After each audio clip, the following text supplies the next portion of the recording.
The mesquite smoke rose thick from the outdoor kitchen as Clara Whitlock hauled another cast iron pot onto the fire, her arms burning with the weight of it. 36 men would descend on this yard in less than an hour, hungry as wolves after a day of branding, and she'd be damned if a single one of them went without supper.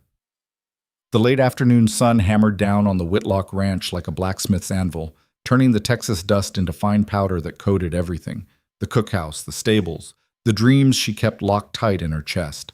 Her father had been dead 8 months. Sometimes it felt like 8 years. Sometimes it felt like yesterday. "Miss Clara!" Young Tommy Reeves came running from the bunkhouse, his boots kicking up clouds. "Grant says you're needed in the office, says it's urgent." Clara wiped her hands on her apron, leaving dark streaks across the fabric. "Tell Mr. Holloway I've got 36 suppers to finish. Whatever papers he's conjured up can wait until these men are fed." Tommy shifted his weight, uncomfortable. He said to tell you it can't wait. Something about the bank." The word bank hit her like a fist to the stomach. Clara steadied herself against the work table, then nodded. "Watch the beans. Don't let them scorch." She crossed the yard with her head high, though her heart hammered against her ribs.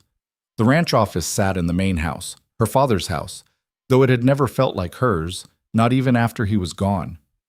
Grant Holloway had moved his operations there 3 months back, claimed he needed space for the complex financial records that came with running a spread this size. Grant stood behind the mahogany desk when she entered, his shirt crisp despite the heat, his smile calibrated to put her at ease. It never did. "Clara, thank you for coming." He gestured to the chair across from him.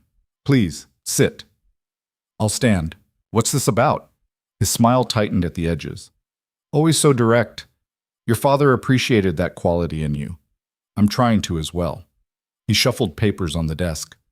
"The bank has concerns about our operating costs. Feed prices have increased 17% since spring. We've had losses." "What losses?" Clara's voice cut sharp. "We tallied 200 head last month. Should be more by now with the spring calves." The count was optimistic. "There have been complications. Predators, strays. The reality is we're running at a deficit, and Mr. Ashford at the First Territorial Bank is threatening to call in your father's loans." The floor seemed to tilt. "My father didn't have loans. He owned this land free and clear." Grant's expression arranged itself into something approximating sympathy. "I'm afraid that's not entirely accurate. Your father took on significant debt in his final years. Medical expenses, equipment. He kept it from you, Clara. Wanted to protect you from the burden." "You're lying." The words hung in the air between them. Grant's jaw tightened, then relaxed. When he spoke again, his voice had cooled by several degrees. "I understand this is difficult, but calling me a liar won't change the numbers." He pushed a stack of papers across the desk. "These are the loan documents. Your father's signature is on every page. And these," he tapped another stack, "are the payment schedules we've missed. 3 months in arrears, Clara. The bank wants assurances." She picked up the papers with shaking hands, trying to make sense of the columns and figures. Her father had taught her to read, to cipher, but this was different.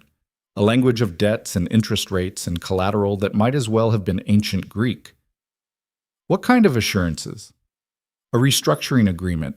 Essentially, we consolidate the debt, extend the timeline, and I take on additional management responsibilities to ensure the ranch returns to profitability. It protects your interests while satisfying the bank's requirements." Clara's eyes scanned the document in her hands. Words jumped out at her. "Transfer of authority. Irrevocable proxy. Full discretion in matters of sale or liquidation. This says you'd have the right to sell ranch assets without my approval. Only in extreme circumstances, a safeguard for the bank, nothing more. Clara, I've run this ranch for your father for 6 years. I've kept it profitable through drought and market crashes. Do you truly believe I'd do anything to harm what he built?" She wanted to say yes, wanted to throw the papers in his face and order him off the property. But the truth was, she didn't know what she believed anymore. The numbers swam before her eyes, the debt figures impossibly large. If her father had truly borrowed this much, "I need time to review these, to have someone else look at them." Grant leaned back in his chair. "Of course. Take them to anyone you'd like. Though I should mention that Mr. Ashford expects a response by end of business Friday. If we don't provide assurances by then, he's authorized to begin foreclosure proceedings. Foreclosure?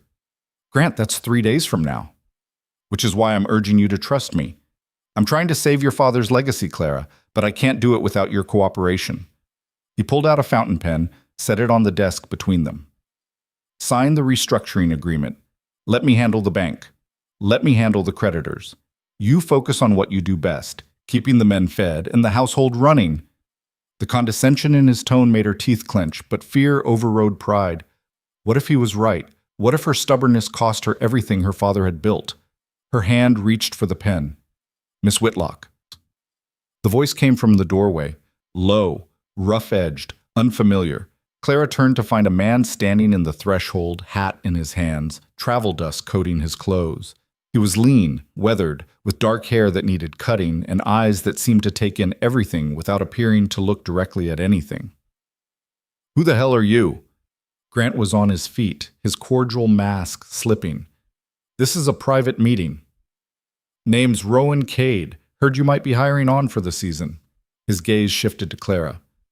Apologies for the interruption, ma'am. Your cook boy said to wait in the yard, but the door was open and I heard raised voices. Wanted to make sure everything was all right. Grant moved around the desk. Everything is fine. We're not hiring. You can move along. But Clara was studying the stranger. Something in his posture, the way he held himself still while his eyes stayed alert. It reminded her of her father. A quality she couldn't name but recognized all the same. Actually, she heard herself say, we could use an extra hand. Tommy Reeves isn't strong enough for the heavy work, and we're short since Jack Murphy took that fall. Clara, Grant started. It's still my ranch, isn't it? She met Grant's eyes, and for a moment his mask slipped entirely. Something cold and calculating looked back at her before the pleasant expression returned. Of course, your ranch, though I'd prefer to review any new hires given our financial constraints. Clara turned back to Rowan. Can you handle cattle? Rough work? Yes, ma'am. Cook's helper gets $8 a month plus meals and a bunk. You'll take orders from me in the kitchen. Grant for everything else. Acceptable? Something flickered in Rowan's expression. Surprise, maybe, or appreciation. More than acceptable. Thank you, ma'am. Don't thank me yet. Supper's in 40 minutes and I'm behind. You can start by hauling water from the well. She looked at Grant. I'll review these papers tonight. Give you my answer tomorrow. She walked out before he could respond, her hand still trembling but her spine straight. The stranger, Rowan, followed her across the yard toward the cookhouse. That man in there, he said quietly. The foreman. How long's he been running things? 6 years. Why? Rowan didn't answer immediately. When he spoke again, his tone was careful. No reason, just getting a sense of how things work, that's all. But Clara caught the way his eyes tracked back to the office window, where Grant's silhouette stood watching them. And for the first time since her father's death, she wondered if maybe, just maybe, she'd been asking the wrong questions about who she could trust. The supper bell rang at 6 sharp, and the Cowboys came in shifts, 12 at a time, filling the long tables in the mess hall while Clara and Tommy shuttled out platters of beans, cornbread, and beef stew thick with potatoes. The new hand, Rowan, had proved efficient with the water hauling, and now he helped scrape plates and refill coffee cups without being asked. You done this work before? Clara asked as they worked side by side at the washing station. Here and there, traveled mostly. Took work where I could find it. Why'd you come to the Whitlock Ranch? His hands stilled in the wash water. Heard it was good land, fair owner. Figured it might be a place worth staying. My father's dead, has been for months. I heard that too. Also heard his daughter was trying to keep the place running. Thought that took spine. He glanced at her. Was I wrong? Clara found herself almost smiling despite the weight on her shoulders. Jury's still out on that. We'll see if I've got the brains to match the spine. They worked in silence for a while, the rhythm of wash and rinse and stack almost meditative.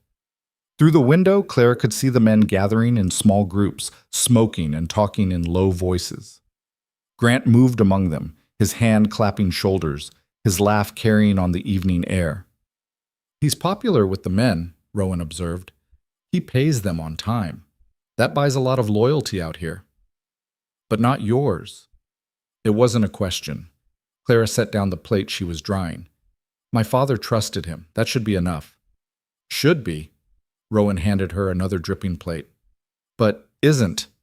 Clara wanted to deny it, but the words stuck in her throat. Instead, she changed the subject. Where are you from originally? East, Philadelphia, born and raised, came west after the war. You fought? Not in the way you mean. I was too young for uniform, but I saw what it did. Figured the frontier might have fewer scars. His mouth quirked without humor. I was wrong about that too. Before Clara could respond, the door banged open and Grant strode in, his expression pleasant, but his eyes hard. Clara, a word, in private. I'm working. It can't wait. He glanced at Rowan. You're dismissed for the evening. Bunk assignment is with the other hands.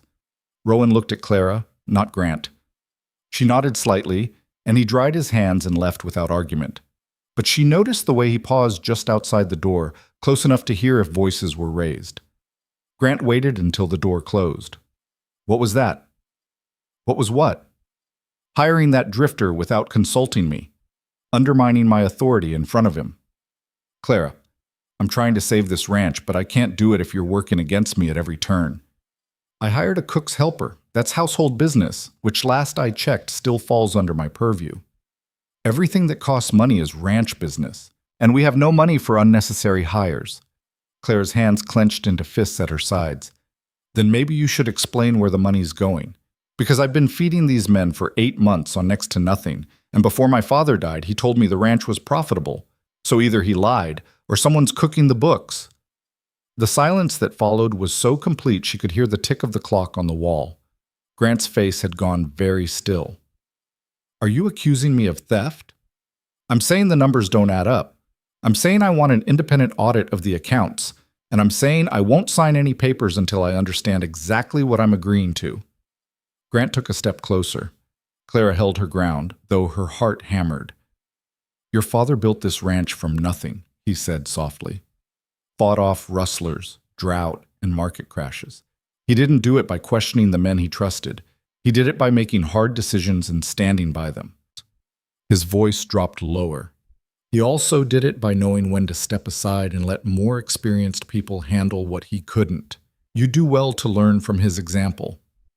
My father also taught me that a person who demands blind trust usually has something to hide. She saw the rage flash in his eyes before he controlled it. When he spoke again, his voice was ice. You have until Friday to sign those papers, Clara. If you don't, the bank forecloses and you lose everything. Then you can take your pride and your accusations and see how far they get you when you're homeless. He turned toward the door, then paused. And get rid of that drifter. I don't like the way he looks at things. He left. Clara stood alone in the empty kitchen, her hands shaking so badly she had to grip the edge of the sink to steady herself. Through the window, she could see Grant speaking to a group of his men, older hands, the ones who'd been here longest. Their eyes turned toward the cookhouse, toward her. The door opened quietly. Rowan stepped back inside. You shouldn't have stayed, Clara said without turning around. Probably not, but I figured someone should make sure you were all right. I'm fine. You're scared. There's a difference. Clara spun to face him. You've been here all of 4 hours. You don't know me well enough to make that judgment. Maybe not, but I know fear when I see it, and I know men like your foreman. Oh? And what kind of man is that? The kind who'll smile while he robs you blind. The kind who counts on good people being too decent to believe he's as bad as he is. Rowan moved closer, his voice low and urgent. Whatever papers he wants you to sign, don't. Not until you've had them reviewed by someone who's not beholden to him. And who exactly would that be? Grant's been here 6 years. He knows everyone in town, has favors owed and relationships built. The banker's his friend. The lawyer's his drinking partner. Who am I supposed to trust? Rowan was silent for a long moment. Then, me. Clara laughed, the sound bitter. You? A drifter who showed up this afternoon? Why in hell would I trust you? Because I've got nothing to gain from lying to you. Because I'm not afraid of him. And because... He stopped, seeming to wrestle with something. Because I've seen this play before. And it doesn't end well if you don't act fast. What play? What are you talking about? But Rowan was already backing toward the door. Get some rest, Miss Whitlock. Tomorrow's going to be a long day. But do me one favor, hide those papers somewhere he can't get to them. And don't sign anything until we talk again. He was gone before she could demand more answers, leaving Clara alone with more questions than she'd started with, and a gnawing certainty that her world was about to fracture in ways she couldn't yet imagine. She didn't sleep that night. Instead, Clara sat at the small desk in her room, her father's room, really, though she'd moved in after he died because it felt wrong to let it sit empty, and studied the papers Grant had given her by lamplight. The loan documents bore her father's signature, that much was true. She recognized the strong, angular script, the way he always pressed too hard on the downstrokes. But something about them felt wrong. The dates were inconsistent, the interest rates varied from page to page with no explanation, and the collateral listed included parcels of land her father had sold years ago. She pulled out her father's personal ledger from the locked drawer where she'd kept it hidden. His records were meticulous, every expense logged, every sale documented, every hand's wages recorded to the penny. According to his numbers, the ranch had been profitable right up until his death. Not wildly so, but steady, sustainable. So where had the debt come from? Clara traced her finger down the columns, comparing dates. Her father's last entry was dated 3 days before he died. Paid in full, First Territorial Bank, note satisfied, land clear. She read it 3 times to be sure she wasn't mistaken. Then she pulled out the loan documents Grant had shown her. The earliest was dated 2 weeks after her father's death. Her hands started shaking again, but this time it wasn't fear. It was rage. Someone knocked on her door, soft, uncertain. Clara quickly hid the papers and ledger before opening it. Tommy Reeves stood in the hallway, his face pale in the lamplight. Miss Clara, I'm sorry to bother you so late, but I thought you should know. I heard Mr. Holloway talking to some of the boys. He's planning to move the herd to the south pasture tomorrow. All of it. Why? That pasture's too small for the full herd. That's what I thought, too. But he said something about needing to do a proper count, away from the distractions of the home range. Tommy shifted his weight. Miss Clara, I've been working here since I was 12. Your daddy never moved the whole herd unless there was a reason, and I can't figure what reason there'd be for this. Neither could Clara, but she was beginning to form theories, and none of them were good. Thank you for telling me, Tommy. Get some rest. Yes, ma'am. And Miss Clara, that new fellow, Rowan? He asked me some questions tonight, about how long Mr. Holloway's been foreman, about your daddy's death, about the bank. I didn't know if I should answer, but he seemed sincere, I guess, like he actually cared. Clara's pulse quickened. What did you tell him? Just the basics. That your daddy died sudden, his heart, the doctor said. That Mr. Holloway took over managing everything right after. That you've been trying to keep things running, but he won't let you see the books. Tommy paused. Was that wrong? No, you did fine. Go on now. After he left, Clara stood in the dark hallway, her mind racing. Rowan Cade had been asking questions. The same questions she should have been asking months ago, but had been too overwhelmed with grief and responsibility to pursue. Who was he, really, and what did he want? She found him in the barn, bedded down in an empty stall away from the other hands. He sat with his back against the wall, a small journal open on his knee, writing by the light of a single candle. Can't sleep? She asked from the doorway. He looked up, unsurprised by her presence. Too much on my mind. You? Same.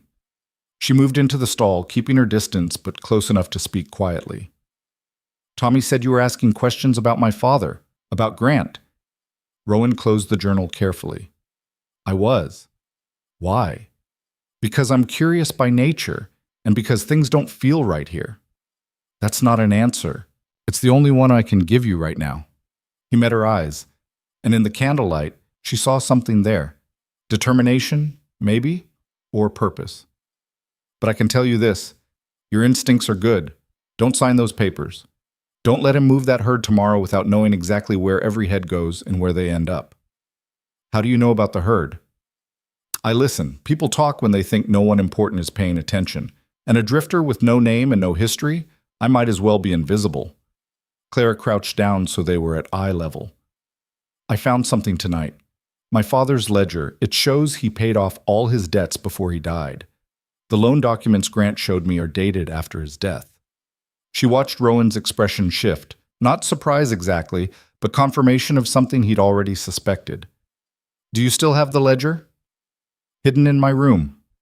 Keep it there. Don't let him know you found it. And tomorrow when he moves that herd, I want to follow and see where they actually go. That's ranch business. He'll notice if I'm not in the kitchen. Then I'll go. I'm just a hired hand doing what I'm told. If I happen to drift off course and observe a few things, who's to know? Clara studied him in the flickering light. Everything about this was mad, trusting a stranger, suspecting the man her father had relied on for years, imagining conspiracies where there might only be poor management and bad luck. But her father's ledger didn't lie. And the fear she'd seen in Grant's eyes when she'd challenged him, that had been real too. If I'm wrong about this, she said quietly, if Grant's telling the truth and I'm just paranoid, then you'll have wasted a day's worry and gained peace of mind. But if you're right, Rowan leaned forward. If you're right, Miss Whitlock, then you're in more danger than you know. And you're going to need someone on your side who isn't afraid to fight dirty. And that's you? His smile was grim.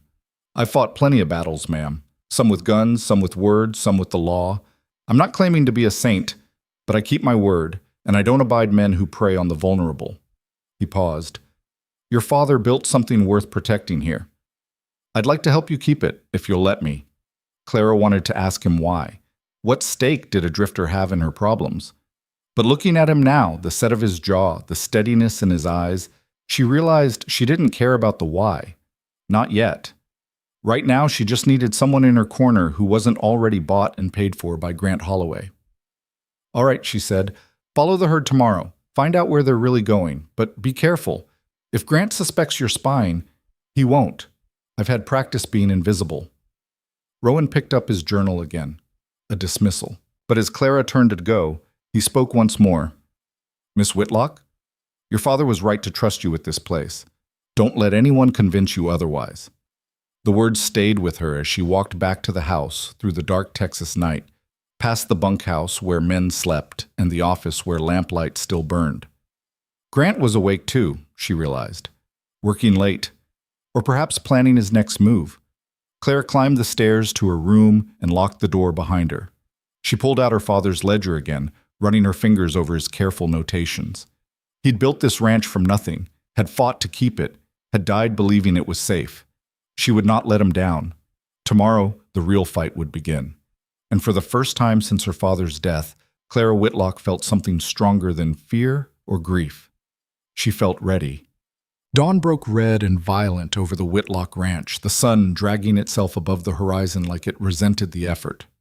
Clara was already in the kitchen when the light turned from black to gray, her hands moving through the familiar routine of biscuits and gravy, coffee strong enough to strip paint. She'd made a decision in the quiet hours before dawn. She would play along. Sign Grant's papers if she had to, smile and nod and pretend to be the overwhelmed daughter who knew her place. And while he thought her conquered, she'd gather evidence, build a case, find the truth. But her hands shook as she rolled out dough, and she knew the performance would cost her something she might not get back. Rowan came to the kitchen door just as she pulled the first batch of biscuits from the oven. He looked like he'd slept even less than she had, but his eyes were alert. "Morning, ma'am. What needs doing?" "Coffee needs hauling to the mess hall. And Rowan?" She kept her voice low. "The herd moves at first light. Stay close to the rear. Don't do anything to draw attention." "Understood." He was gone before she could say more, and then the morning rush began. Men filing through for breakfast, voices rough with sleep, the clatter of plates and murmur of conversation filling the spaces between her thoughts. Grant appeared near the end of the breakfast shift, impeccably dressed as always, his smile in place. "Clara, I trust you've had time to reconsider." "I have." She met his eyes, her own expression carefully neutral. "I'll sign the papers this afternoon after the herd settled in the south pasture." She saw the flash of triumph in his face before he masked it. "A wise decision? Your father would be proud." The lie of it made her teeth ache, but she smiled. I hope so. I'll have the papers ready in my office. 2 o'clock? 2 o'clock. He left satisfied, and Clara returned to her work with her heart hammering. She'd bought herself a few hours. Now everything depended on what Rowan discovered. The herd moved like a dark river across the landscape, 300 head of cattle flowing south under the shouts and whistles of the drovers. Rowan rode in the back, playing his part, just another hired hand doing what he was told. But his eyes never stopped moving. He'd learned this skill in the war, not the big war everyone talked about, but the smaller, dirtier conflicts that came after. The ability to observe without appearing to watch, to catalog details while looking half asleep in the saddle. The count was wrong. He'd been around cattle long enough to recognize when numbers didn't match. Grant had claimed 300 head in his morning briefing to the men, but Rowan counted closer to 250. 50 head missing at roughly $30 a head. $1,500. Enough to explain a lot of fictional debt. The herd flowed into the south pasture as planned, but Rowan noticed something else. A smaller group of riders breaking off from the main body, driving maybe 20 head in a different direction entirely. He recognized one of them, Cole Patterson, Grant's right hand, a man with dead eyes and quick fists. Rowan made a decision. He let his horse drift wide, like he was chasing a straying calf, and then wider still until he'd put a ridge between himself and the main herd. Then he turned and followed the smaller group. They drove the cattle hard for 2 miles into a narrow canyon Rowan didn't recognize from any maps he'd seen. At the canyon's end sat a makeshift pen, and beyond it, a camp. Not ranch hands these, but hard-looking men with the air of those who lived outside the law. Rowan dismounted and ground-tied his horse, then moved closer on foot, using the rocks for cover. He got close enough to hear voices. 20 head this time, Cole was saying. Boss says there'll be more next month. Wants to keep it steady, not enough to be noticed all at once. One of the strangers laughed. Holloway's got a good thing going. How long's this been running? 1.5 years, since the old man got sick. By the time anyone figures it out, Holloway will own the place legal, and we'll all be rich. Rowan had heard enough. He backed away carefully, returned to his horse, and made his way back toward the ranch by a different route. His mind was already working through the implications. Grant hadn't just been skimming money. He'd been systematically stealing cattle, selling them to rustlers, and using the fictional debt to manipulate Clara into signing over legal control. Once he had that, he could sell the ranch outright or simply bleed it dry while maintaining a veneer of legitimacy. It was elegant, in a cruel way. And it would have worked if Clara had been anyone else. If she'd been the kind of woman to accept what she was told without question. But she wasn't. And now Rowan had proof. He just had to figure out how to use it without getting them both killed. Clara was rolling pie dough when Grant came to find her at 1:30, earlier than their agreed meeting. His smile was tight. Change of plans. The bank manager wants to meet this afternoon. We need to sign those papers now. I'm in the middle of, now, Clara. The edge in his voice made her stomach clench, but she wiped her hands and followed him to the office. The papers were laid out on the desk, the fountain pen beside them. Grant gestured to the chair. Please, sit. She sat, picked up the pen, let her hand hover over the signature line while her mind raced. Rowan wasn't back yet. She had no proof, no leverage, nothing but her instincts and a ledger that Grant could claim was falsified. But if she signed this, she'd lose everything. Her hand started to move toward the paper. The office door slammed open. Rowan stood in the doorway, breathing hard, travel dust coating his clothes. Behind him, she could see several of the ranch hands gathering, Tommy, old Ben Crawford, a few others who'd worked for her father. Don't sign it, Rowan said. Grant was on his feet, fury replacing the pleasant mask. Get out. You're fired. Get off this property before I have you thrown off. I just came from the South Canyon. Interesting place. Met some friends of yours there. They were real talkative about the cattle they've been buying. 20 head a month for the past 1.5 years. Funny thing, those sales don't appear anywhere in the ranch records. The color drained from Grant's face, then returned in a flood of red. You're making wild accusations. Clara, this man is clearly disturbed. I've got names, Rowan continued, moving into the room. Cole Patterson, for one. He was real proud of how smart you've been, selling off cattle slow enough that no one would notice, using the fake debt to cover your tracks, planning to take over the ranch legal-like once Miss Whitlock signed over control. Clara set down the pen very carefully. Is this true?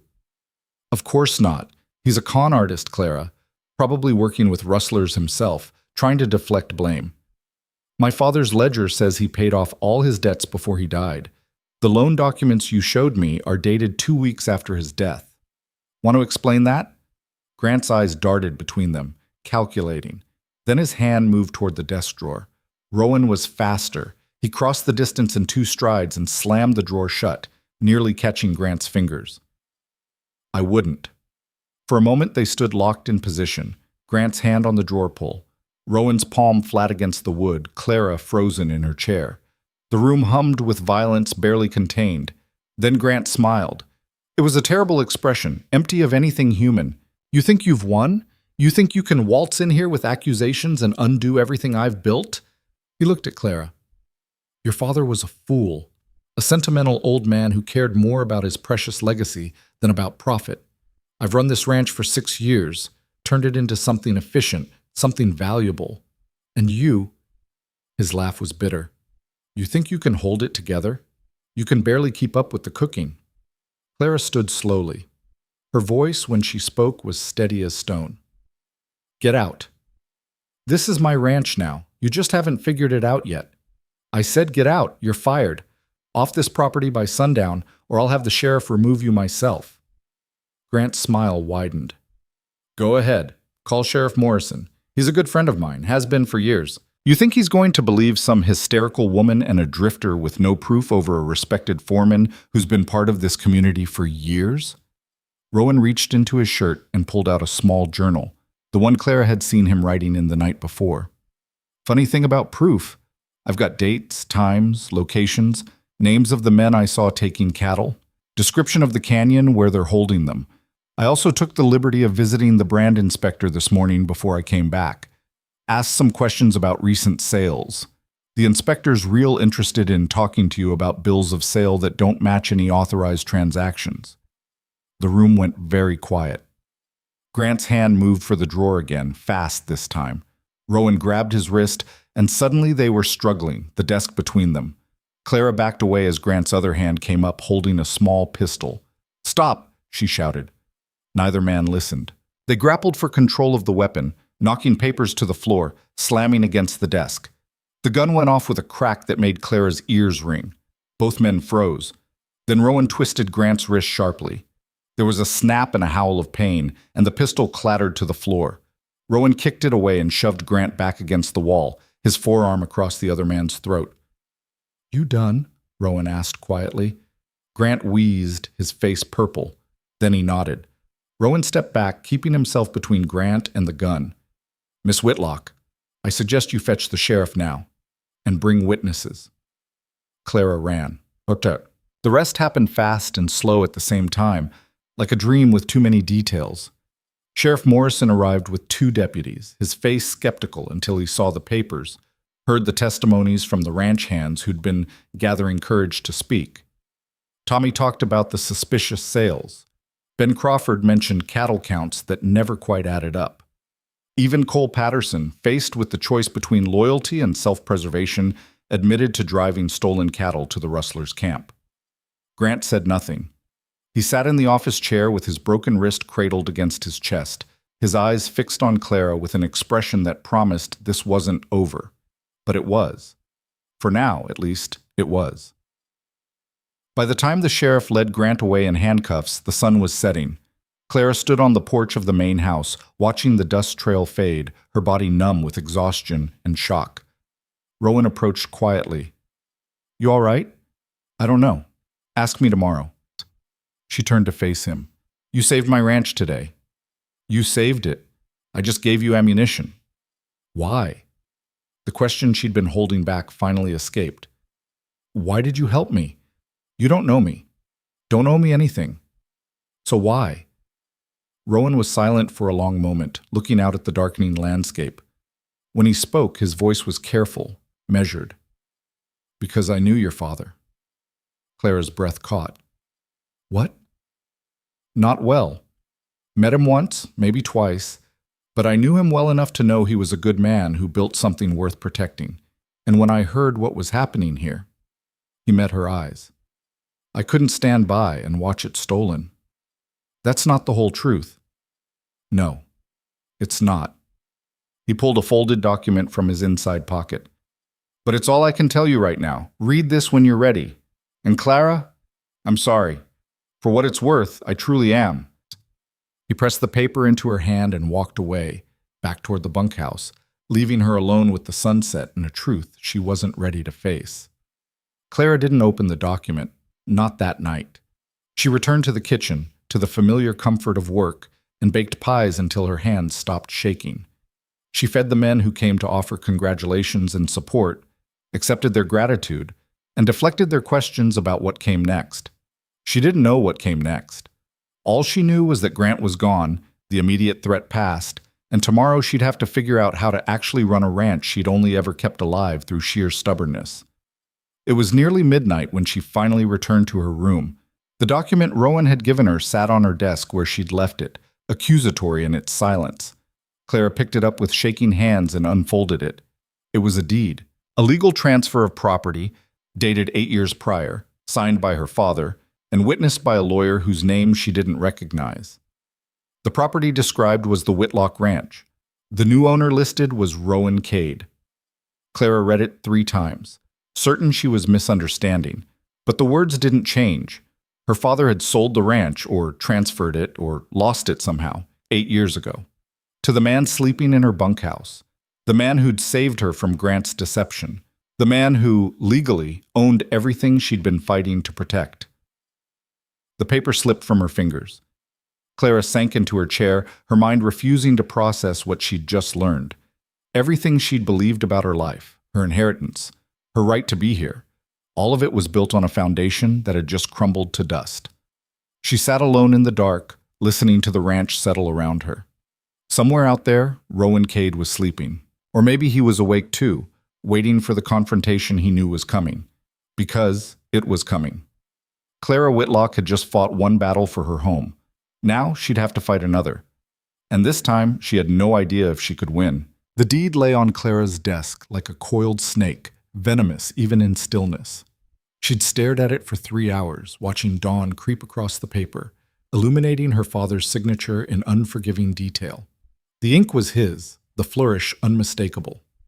8 years ago, Jacob Whitlock had transferred ownership of his ranch to a man named Rowan Cade, and Clara had lived every day since in ignorance of that fact. She'd cried for the first hour, raged for the second. Now, in the cold clarity of exhaustion, she felt something harder settle in her chest. Not acceptance, never that, but a grim determination to understand what fresh betrayal had walked into her life wearing a helpful face. The ranch stirred around her as it always did. Roosters crowed, horses nickered in the pre-dawn dimness. Men coughed and stretched in the bunkhouse, preparing for another day of work they believed served her interests. The normalcy of it all felt obscene. Clara washed her face in the basin, braided her hair with mechanical precision, and dressed in her work clothes.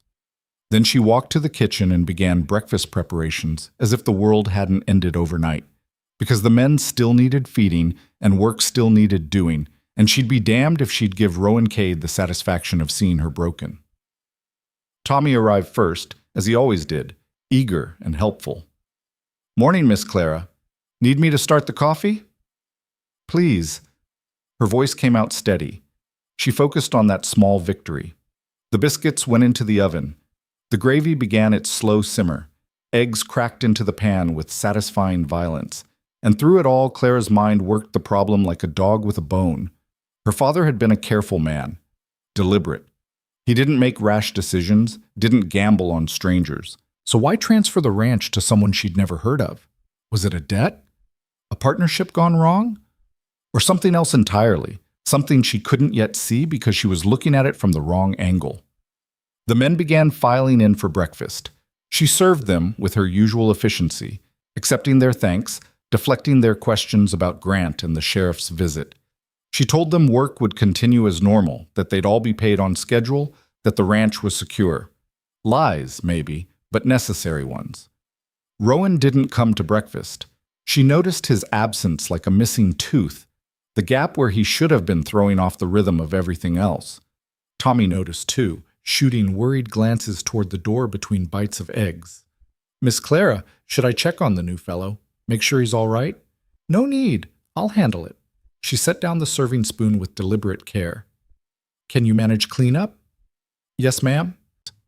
She walked to the bunkhouse through morning air that smelled of dust and mesquite smoke. The other hands were already dispersing to their assignments, leaving the long wooden structure nearly empty. She found Rowan's bunk at the far end, the one he'd chosen that first night, away from the others, maintaining his careful distance. He sat on the edge of the narrow bed, fully dressed, his few possessions already packed in a worn leather satchel. Waiting. "So you're just leaving?" Clara kept her voice flat, refusing to give him the anger he probably expected. "Not even going to explain?" Rowan looked up at her, and the exhaustion in his face mirrored her own. "Would you believe me if I did?" "Try me." He gestured to the bunk across from his. "You might want to sit. It's a long story." "I'll stand." A ghost of a smile crossed his face, sad, resigned.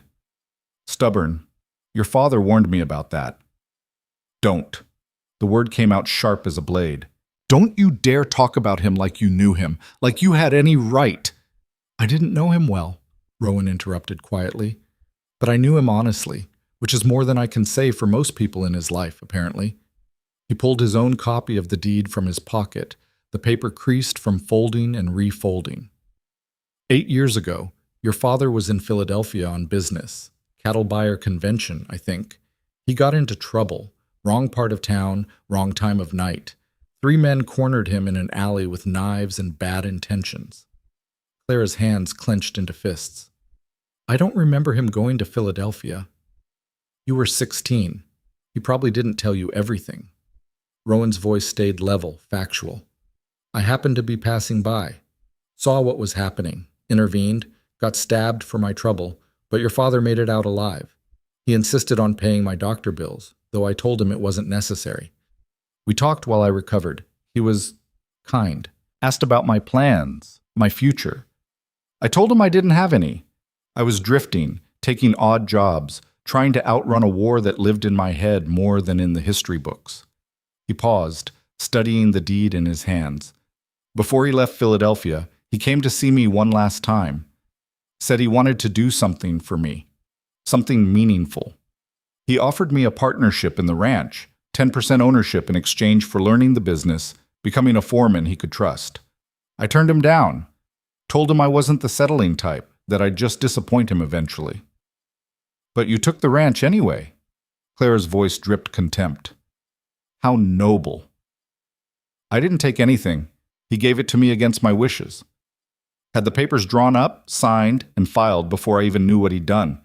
By the time I found out, he was already back in Texas." Rowan looked up at her, and the pain in his eyes looked genuine, which made her trust it even less. The deed came with a letter. He said if anything ever happened to him, if the ranch was ever in danger, I should come. That he was entrusting me with protecting what he'd built. Not for ownership, for safekeeping. Clara laughed, the sound bitter and broken. "And you expect me to believe that? That you just happened to show up exactly when I needed help? That you saved me from Grant out of the goodness of your heart? That you have no intention of claiming what's legally yours?" "I don't expect you to believe anything, but it's the truth." He stood, shouldering his satchel. "Your father was a better man than I deserved to know. Whatever his reasons for putting my name on that deed, they weren't about stealing from you. Maybe he thought a legal claim would protect the ranch if he died. Maybe he wanted insurance against men like Grant. I don't know. But I know he loved you, Clara. Everything he did was to protect you. Oh, by giving my inheritance to a stranger? By making sure you'd have help when you needed it most." Rowan moved toward the door, then stopped. "I'm not claiming the ranch. Never intended to. That deed can burn for all I care. But I'm also not going to pretend I stumbled here by accident.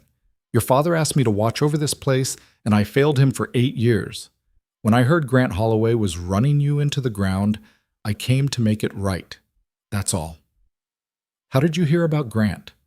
"I keep track of properties I'm legally tied to. Protects me from liability. When I saw the debt filings, the foreclosure proceedings, I knew something was wrong. Your father would never have leveraged the ranch that way. He met her eyes. I came to investigate, found something worth fighting for, worth protecting. The sincerity in his voice made her want to scream. Get out. Clara, I said get out, off my property, now, before I fetch the sheriff and have you removed like the fraud you are. Rowan nodded slowly, accepting the judgment. I'll be at the Cottonwood Hotel in town. When you're ready to talk, really talk, not just rage, you know where to find me. He paused at the door. And Clara, be careful. Grant might be in jail, but his friends aren't. Whatever system he built, it didn't end with one man. Watch your back. Then he was gone, walking away across the dusty yard with that same easy stride that had fooled her into thinking he was just another drifter. Clara stood alone in the empty bunkhouse, surrounded by the morning sounds of a ranch that might not even be hers, and felt the foundations of her world continuing their slow collapse. She didn't cry, didn't scream, just walked back to the kitchen and finished making breakfast for men who worked land that belonged to a stranger. The arithmetic of betrayal was simple, after all. It just kept adding up. 3 days passed. Clara ran the ranch with mechanical efficiency, avoiding questions, deflecting concerns, maintaining the fiction that everything was fine. But at night, alone in her room, she studied the deed in her father's letter, the one she'd found tucked in his private papers, dated a week before his death. The letter was addressed to her, unfinished, as if he'd meant to add more but ran out of time. The words were sparse, cryptic. If you're reading this, I'm gone. Trust Rowan Cade. I know it makes no sense now, but it will. The ranch is yours, Clara. Always was, always will be. But sometimes legal ownership and true ownership aren't the same thing. Sometimes we need protection from those who'd use the law against us. R.C. understands this. Trust him. Please. Trust him. The words mocked her from the page.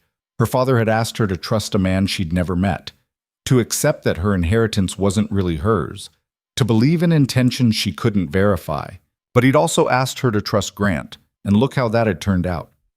On the 4th morning, Tommy came to her with news that made the decision for her.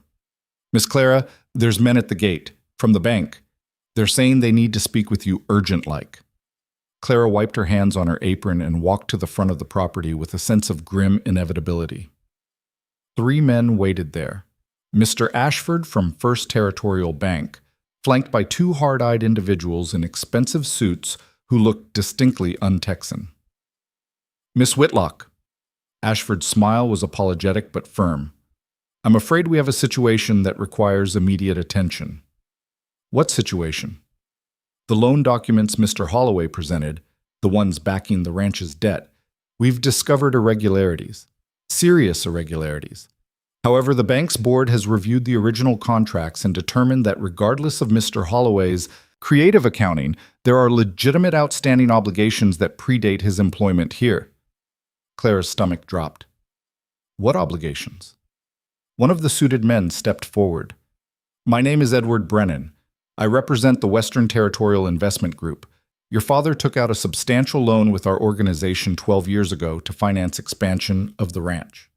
The loan was secured against the property itself with a balloon payment due upon his death or transfer of ownership. That's a lie. My father owned this land free and clear.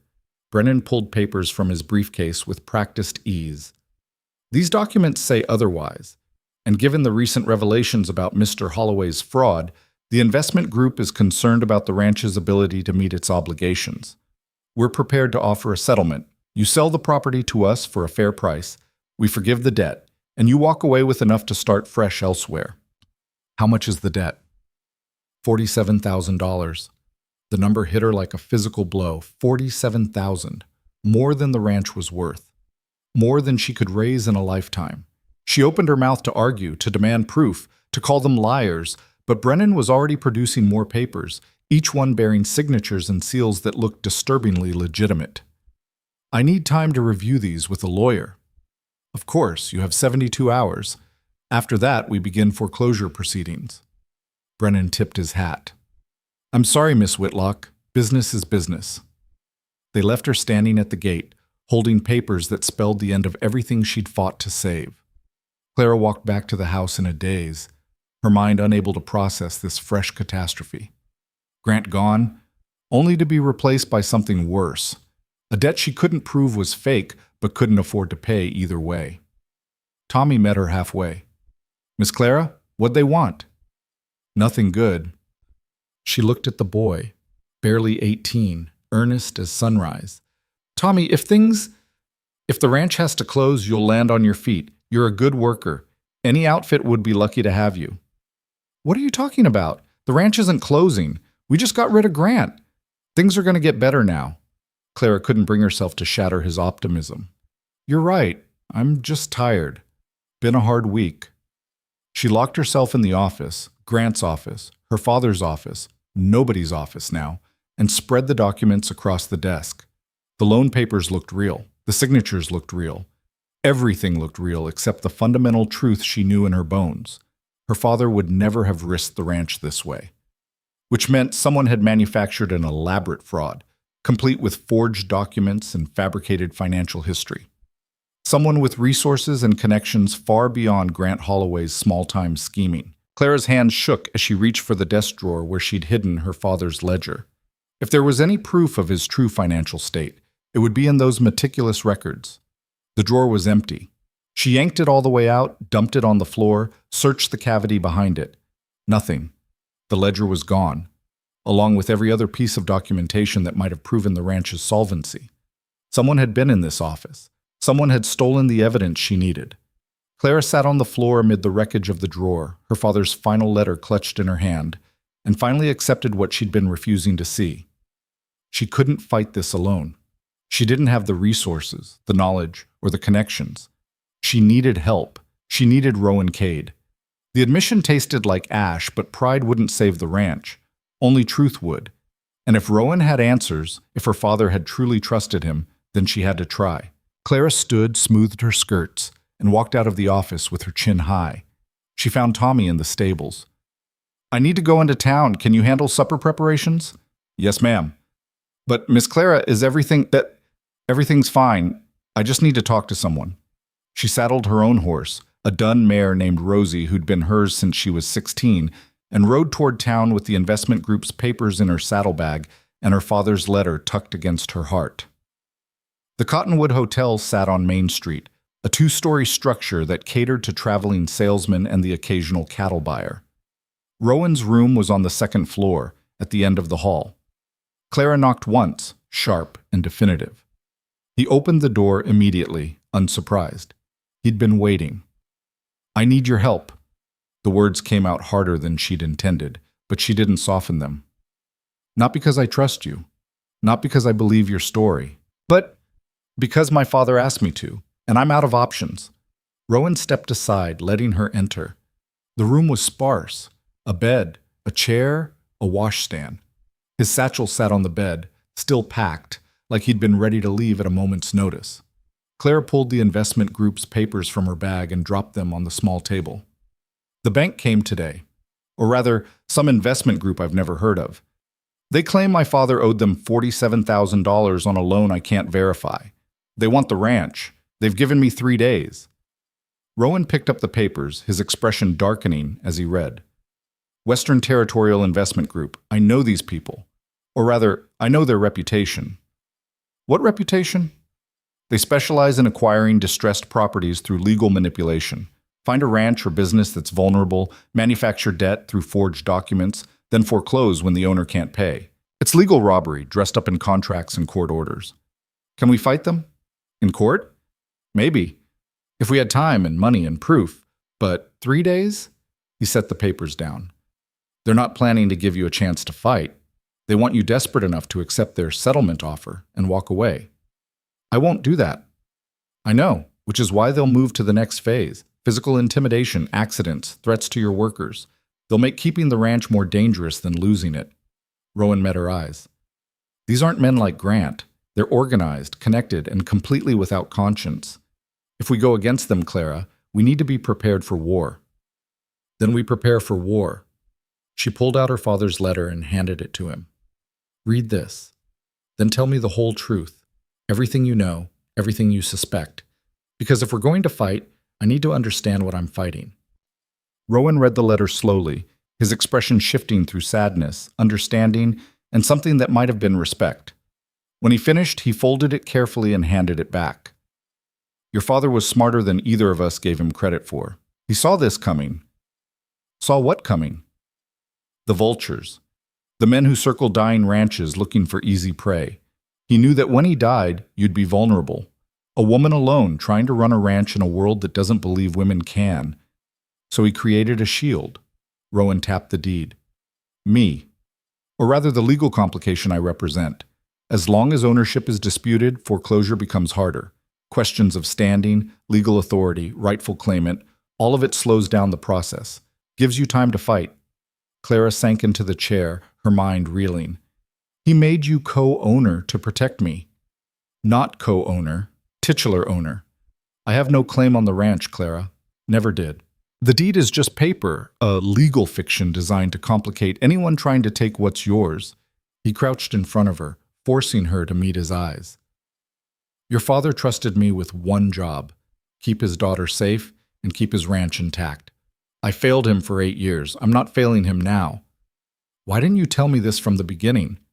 Would you have believed me? A stranger shows up claiming your dead father gave him the ranch out of the goodness of his heart. You'd have thought I was running a con. Better to earn your trust first, prove my intentions through action rather than words." "So lying to me was the honest approach?" "I never lied. I just didn't volunteer information you weren't ready to hear." He stood, moving to the window. "But we're past that now. The investment group is real, their threat is real, and we have 3 days to find a way to stop them. So here's what I propose. We work together, pool our resources, share information, fight as allies instead of adversaries. And when this is over, if we win, you decide what happens to that deed. Keep it, burn it, frame it on the wall. Your choice." Clara studied him in the afternoon light, trying to see past the careful words to the man beneath.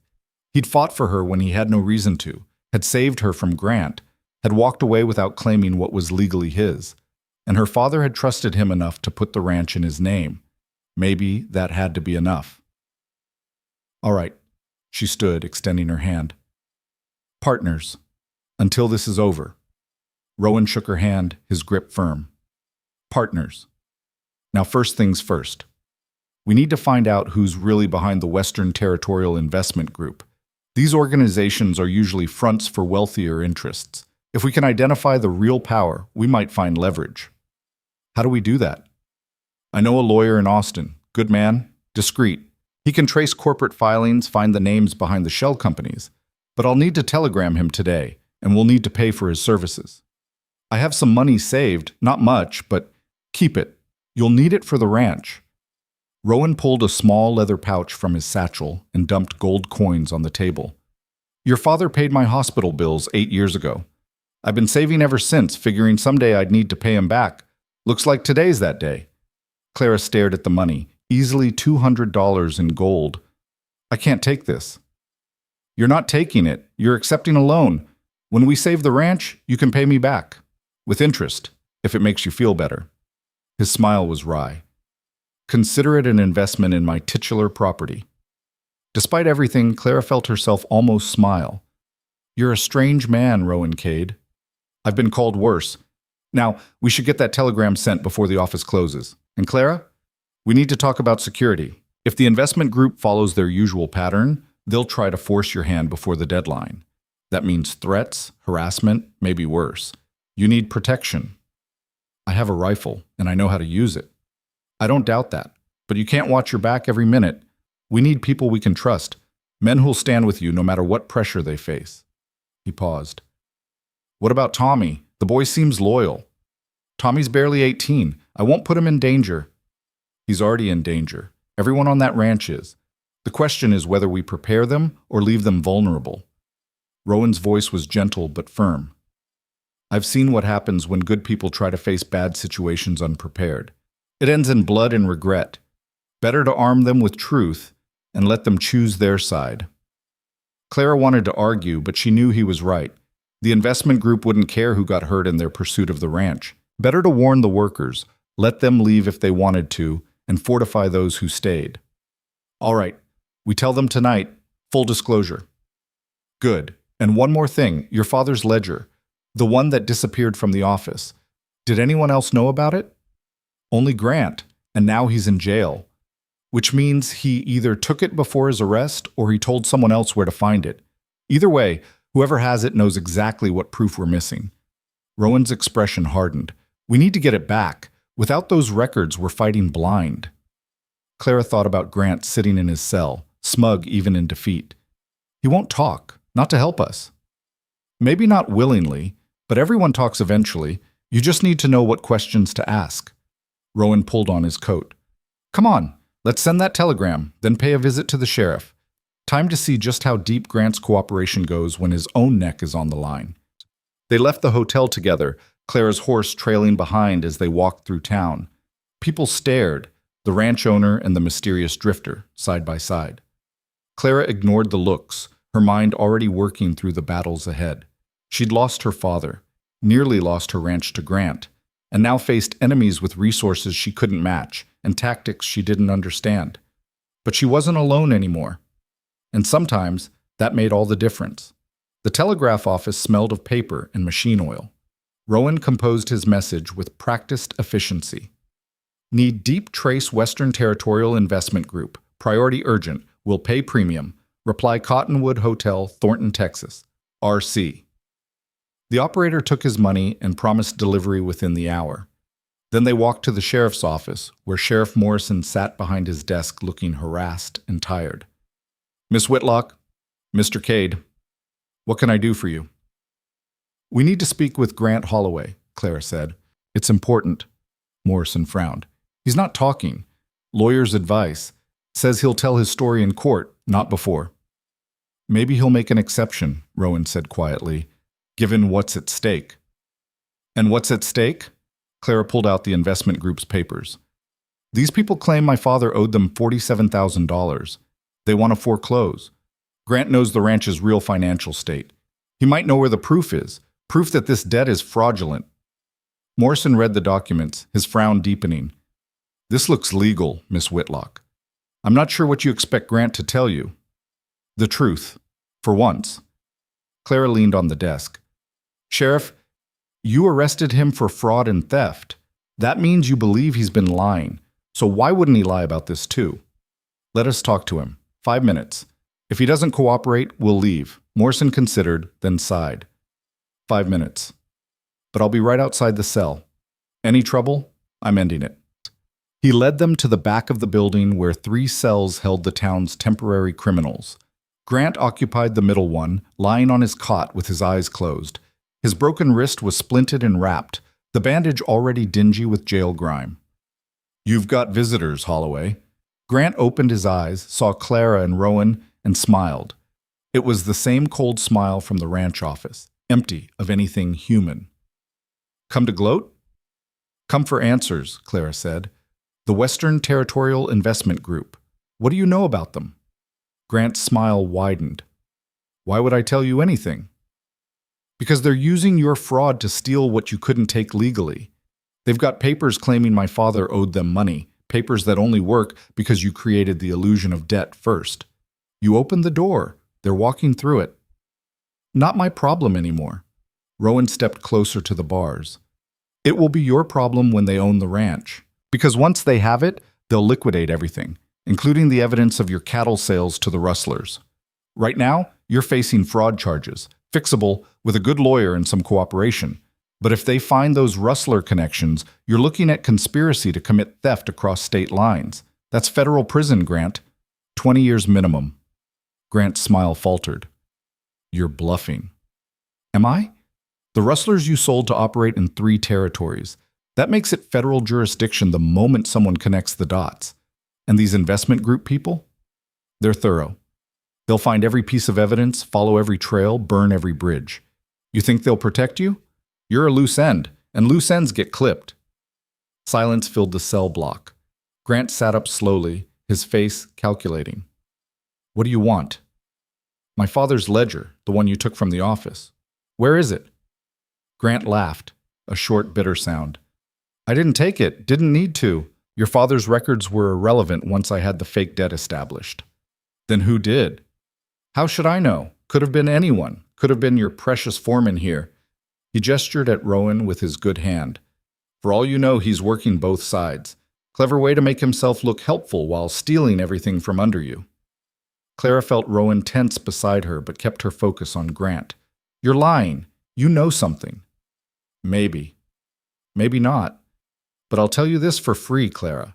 Whatever you think you're fighting, it's bigger than me. Bigger than some investment group. There are people in this state who've wanted the Whitlock Ranch for years. Your father refused to sell, so they waited.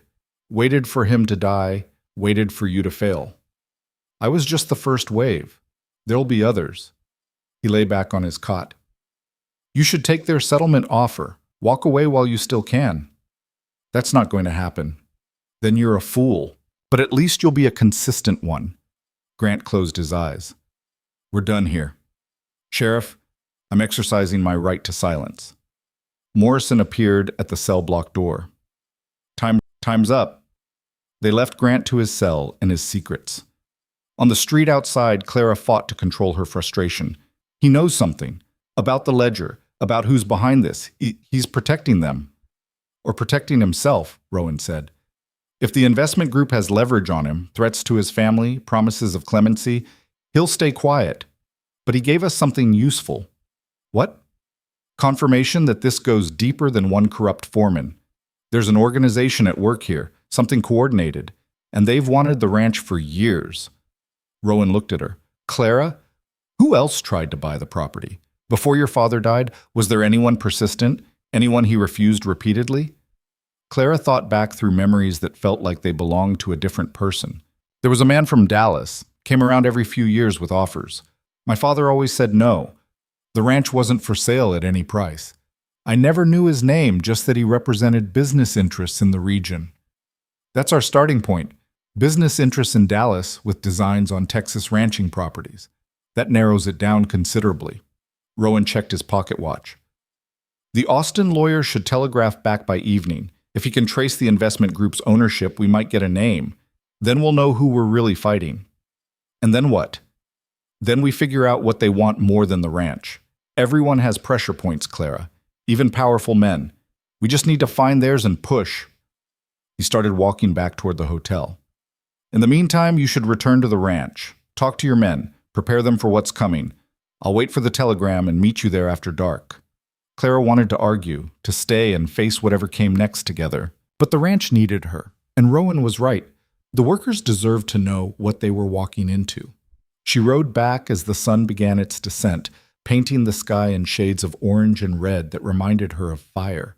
The ranch looked peaceful in the evening light, ignorant of the forces gathering against it. Men finished their day's work, washing up for supper, joking and laughing without care. Tommy met her at the stable. How'd it go in town? Not great. Gather the men in the mess hall after supper. I need to talk to everyone. His face paled. What's wrong? Everything, but we're going to fix it. She hoped she sounded more confident than she felt. Just gather them, all right? Supper was a subdued affair. Word had spread that something was coming, and the usual banter died into nervous silence. When the last plate was cleared, Clara stood at the head of the long table and looked at the 36 faces watching her. Boys and men, young and old, all of them dependent on the ranch for their livelihood. I won't lie to you, she began. The ranch is in trouble, bad trouble. There are people who want to take it from me, from us. They're using legal tricks and manufactured debt to force a foreclosure. We have 3 days to stop them. Silence. Then Ben Crawford, oldest of the hands, spoke up. What do you need from us, Miss Clara? The truth is, I'm asking you to choose. If you want to leave, find work elsewhere before this gets ugly, I understand. I'll give you wages owed and a letter of recommendation. No hard feelings. She met each man's eyes in turn. But if you stay, you need to know it might get dangerous. These people don't play fair. They might threaten you, hurt you, use you against me. I can't promise your safety. All I can promise is that I'll fight with everything I have to save this place. What about Holloway? Someone called from the back. Is he involved? Grant's in jail for fraud, but the people behind this are worse. They're organized and connected, powerful. Clara took a breath. But we're not defenseless. I've got help. Someone my father trusted, and we're going to expose these people for what they are. Ben stood slowly. Your daddy gave me work when no one else would. Didn't care that I was too old or too slow. Just cared that I showed up and did my best. I'm staying, Miss Clara. Whatever comes. One by one, others stood. Tommy, young Pete Dawson, the Martinez brothers, old Charlie with his game leg. Within minutes, every man in that hall was on his feet. We're with you, Ben said simply. All of us. Clara felt tears threaten, but blinked them back. Thank you. All of you. Now here's what we're going to do. She explained the plan as Rowan had outlined it. Tighten security, work in pairs, report anything suspicious. She assigned watch rotations and safe words. Turned the ranch into something resembling a fortress without walls. When the meeting ended, the men dispersed with grim purpose. Clara stood alone in the empty hall, feeling the weight of their trust settle on her shoulders alongside all the other burdens she carried. She was still there when Rowan arrived an hour later, riding in on a rented horse with news written across his face. The lawyer telegraphed back. He found something. Clara's heart hammered. What? The Western Territorial Investment Group is a shell company, but he traced it through 3 layers of corporate structure to the actual owner. Rowan pulled a telegram from his pocket. A man named Aldrich Blackwood, railroad magnate from Dallas, one of the richest men in Texas. The name meant nothing to Clara. Why does he want my ranch? Not just your ranch. According to the lawyer, Blackwood's been buying up properties all along a proposed railroad route. The Southern Pacific Line wants to extend from Dallas to El Paso. Your ranch sits directly in the path. Rowan's expression was grim. If he owns your land, he can charge the railroad whatever he wants for right-of-way. It's worth millions. Clara sank into a chair. We can't fight a railroad magnate. We don't have the resources, the connections. We have the truth. And we have the law, if we use it right. Rowan sat across from her. Blackwood's using fraud to acquire your property. That's illegal, regardless of how rich he is. If we can prove the debt is manufactured, if we can expose his scheme, we can stop him. With what proof? The ledger's gone. Grant won't talk. We have nothing. We have your father's letter. We have the deed. We have Grant's arrest for fraud. And we have 3 days to find more. Rowan leaned forward. Clara, I know this seems impossible, but I've seen longer odds.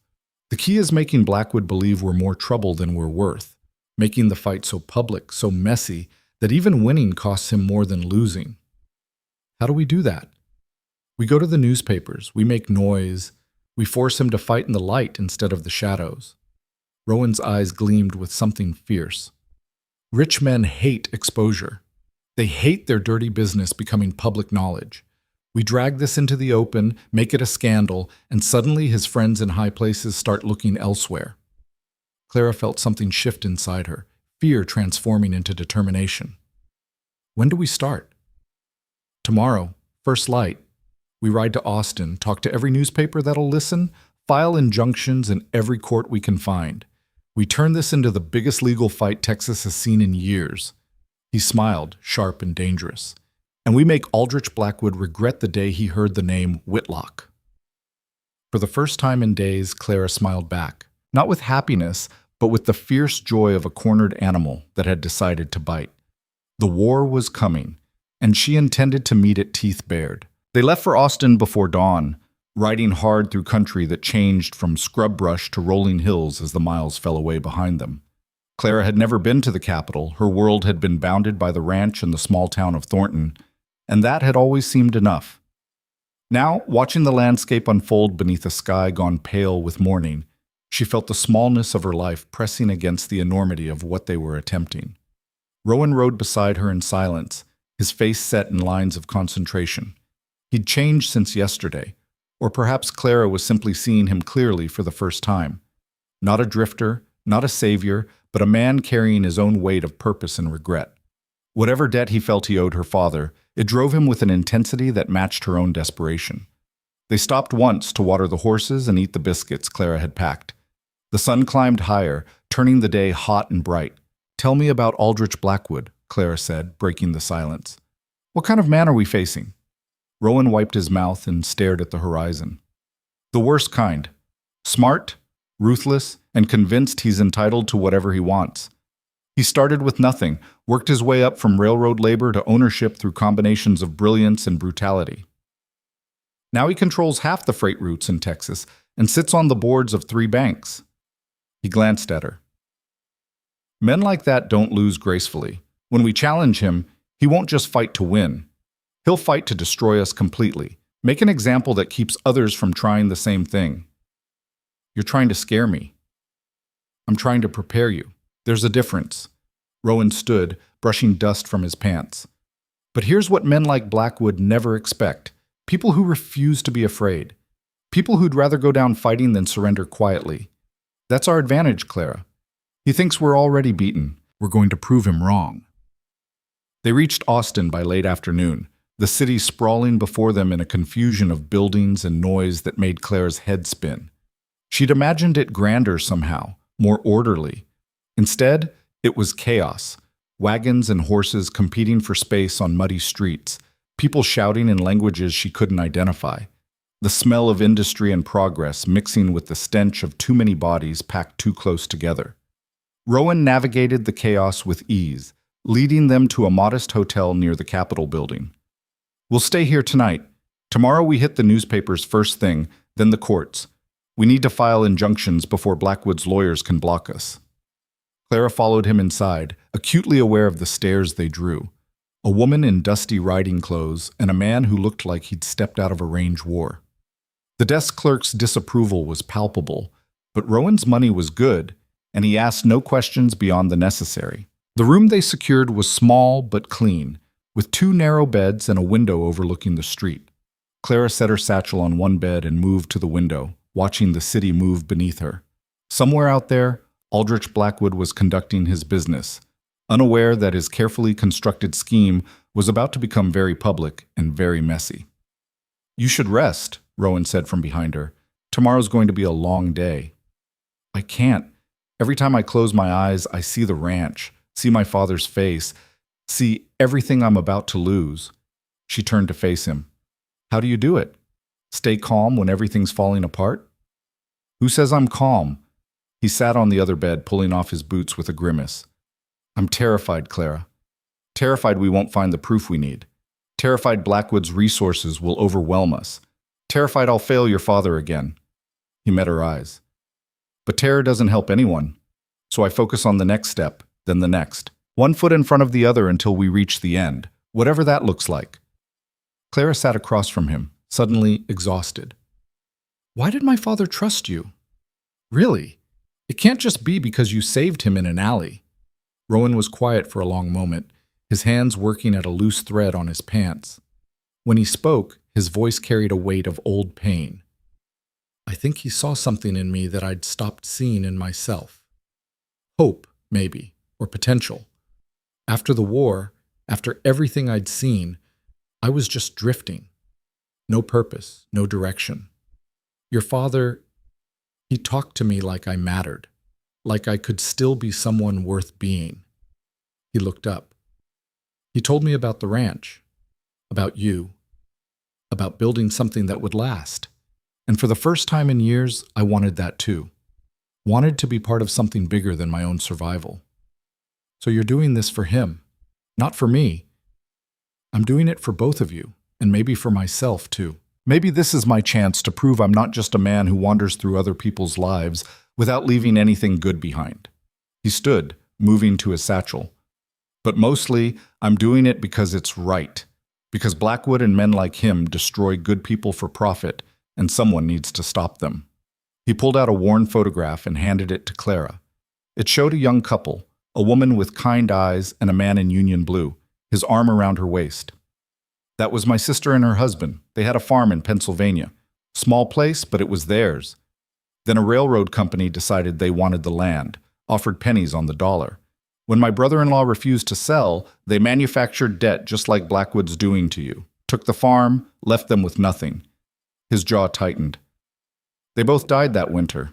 Exposure, the doctor said. But it was really heartbreak. Losing everything they'd built broke something in them." Clara stared at the photograph. understanding flooding through her.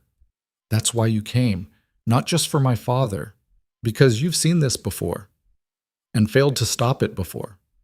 I was young, stupid, didn't understand how the system worked. By the time I figured it out, it was too late. He took the photograph back, tucking it carefully into his satchel. I won't make that mistake again. Whatever it takes, Clara. Whatever we have to do. We're not letting Blackwood win. She believed him, believed it in the set of his shoulders, the fire in his voice, the old grief that drove him forward. They were both fighting ghosts, she realized, both trying to honor the dead by protecting what they'd left behind. Thank you, she said quietly, for telling me, for being here.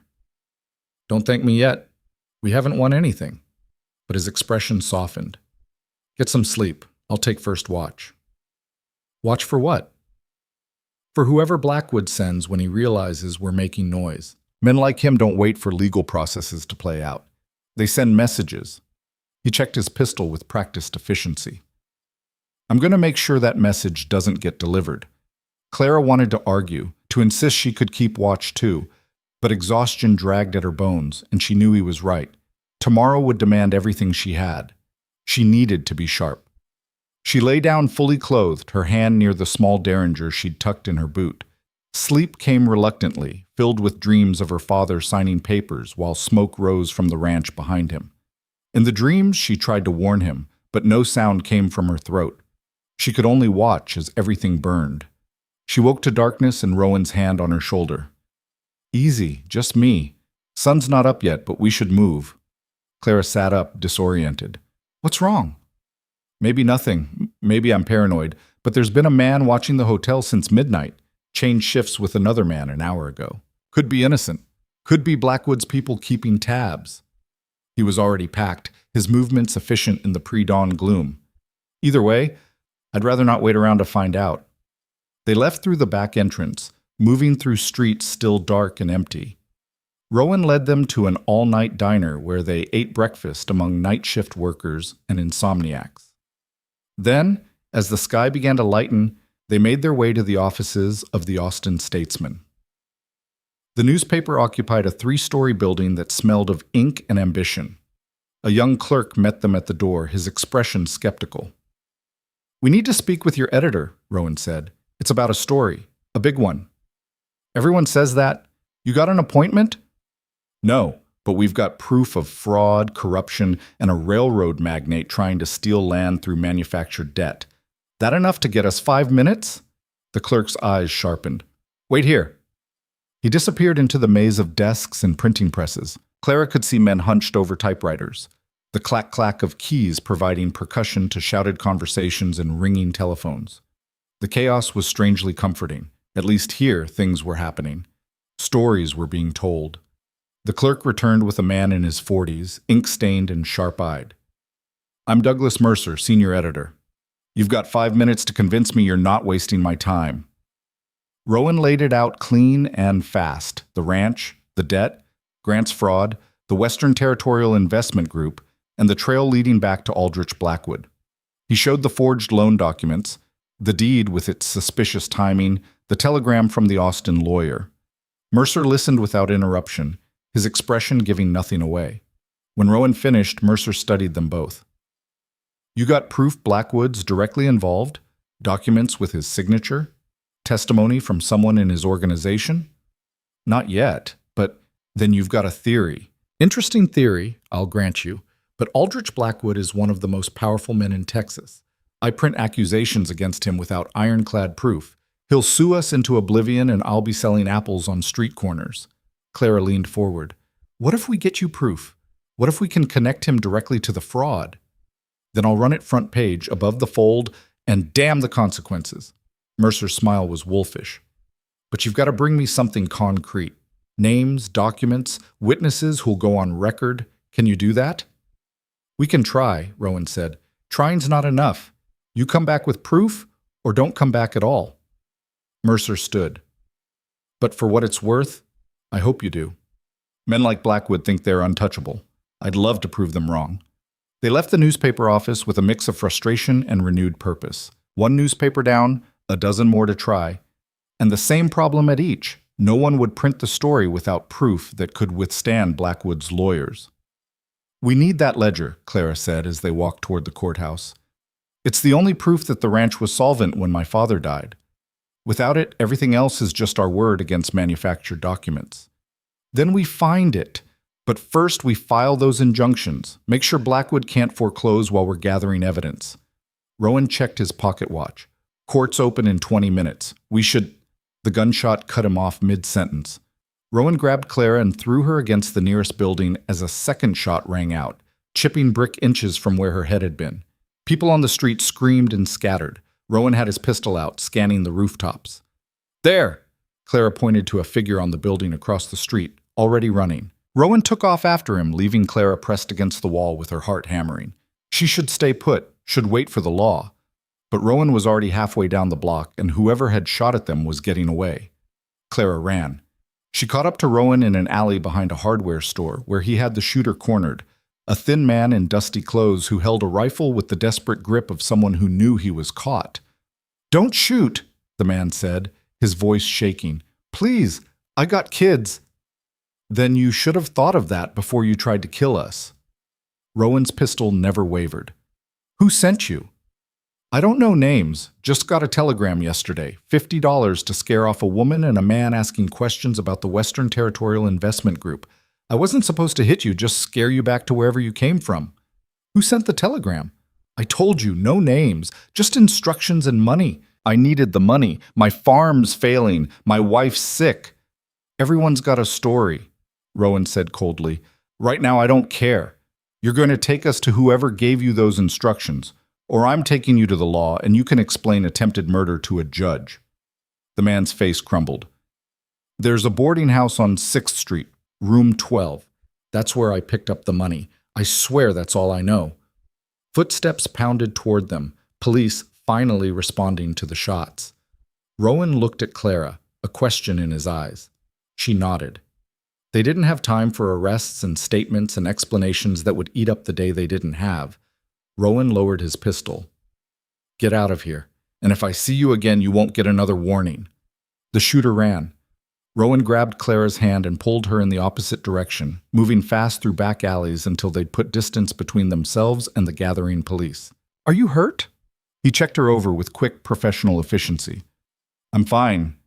Scared, but fine." Clara's hands were shaking now that the immediate danger had passed. "He said 6th Street. Room 12. Could be a trap. Could be our only lead." She met his eyes. "We're running out of time, Rowan. If someone's desperate enough to have us killed, maybe they're desperate enough to have made mistakes we can use." He studied her face, and something like pride flickered in his expression. "Your father would be impressed. You're braver than you know." "I'm terrified." "I know. That's what makes it brave." He checked his pistol, reloading with practiced ease. "All right. We do this careful. You stay behind me, you do what I say when I say it, and if things go bad, you run. Understood?" "Understood." They found the boarding house an hour later, a sagging structure that smelled of mildew and broken dreams. The landlady barely glanced at Rowan's money before pointing them toward the stairs. Room 12 sat at the end of a dim hallway, its door slightly ajar. Rowan drew his pistol and moved forward silently. Clara followed, her own derringer in hand now, her breath shallow in her chest. He pushed the door open with his boot. The room was empty, or nearly so. A single bed, a washstand, and a desk covered in papers. The window stood open, curtains moving in the breeze. "Whoever was here left in a hurry," Rowan said, moving to the window. He looked down at the alley below, then back at Clara. "Search the desk. Fast. We don't know if they're coming back." Clara moved to the papers, her hands sorting through them with desperate speed. Receipts, telegrams, letters, most of it meaningless. But then her fingers touched something familiar, and her breath caught. Her father's ledger. It sat at the bottom of the pile, its leather cover worn and familiar. Clara pulled it out with shaking hands, opened it to confirm. Her father's handwriting filled the pages, each entry meticulous and damning. The ranch's true financial state, documented with precision that left no room for doubt. "I found it," she whispered. "Rowan, I found it." He was beside her in an instant, staring at the ledger like it was salvation incarnate. How? Why would they keep it here? Maybe they needed it to forge the new documents. Maybe they were going to destroy it but hadn't yet. Clara clutched it to her chest. Does it matter? We have it now. We have proof. Footsteps sounded in the hallway, heavy, multiple. Rowan grabbed Clara and pushed her toward the window. Out, now. But the ledger will do us no good if we're dead. Move. Clara climbed through the window onto the fire escape as the door burst open behind them. She heard shouts, the crack of gunfire, and then Rowan was beside her on the metal platform, returning fire over his shoulder. Down! Go down! They clattered down the fire escape, metal ringing under their feet. Clara hit the alley running, the ledger tucked inside her shirt, Rowan right behind her. More shots rang out from above, but they were already moving, weaving through back streets until the sounds of pursuit faded. They didn't stop until they'd put half the city between themselves and the boarding house. Finally, in a quiet corner near the Capitol building, they collapsed against a wall, both breathing hard. That was insane, Clara gasped. We could have been killed. But we weren't, and now we have what we need. Rowan grinned, wild and fierce. We have proof, Clara. Real, documented, undeniable proof. She pulled out the ledger, checking to make sure it hadn't been damaged in the flight. Every page was intact, every entry clear. Her father's voice speaking from beyond the grave, telling the truth Blackwood had tried to bury. We need to get this somewhere safe, she said. Make copies. Get it to the newspapers. And the courts. File those injunctions now, before Blackwood knows we have ammunition. Rowan stood, offering his hand. Come on. We're not beaten yet, not by a long shot. They spent the rest of the day in a frenzy of legal action, filed injunctions in 3 different courts, delivered copies of the ledger to 4 newspapers, including the Statesman, gave statements to lawyers who specialized in land fraud. By the time the sun set, word was spreading through Austin's legal and journalistic communities. Aldrich Blackwood had tried to steal a ranch through forged documents, and now there was proof.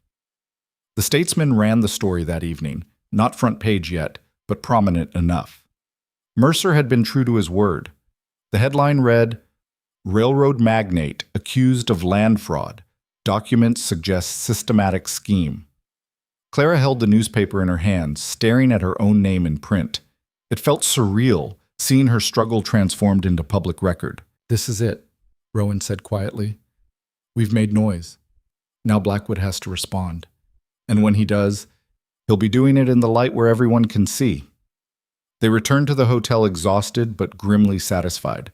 Clara fell asleep almost immediately, the ledger tucked under her pillow like a talisman.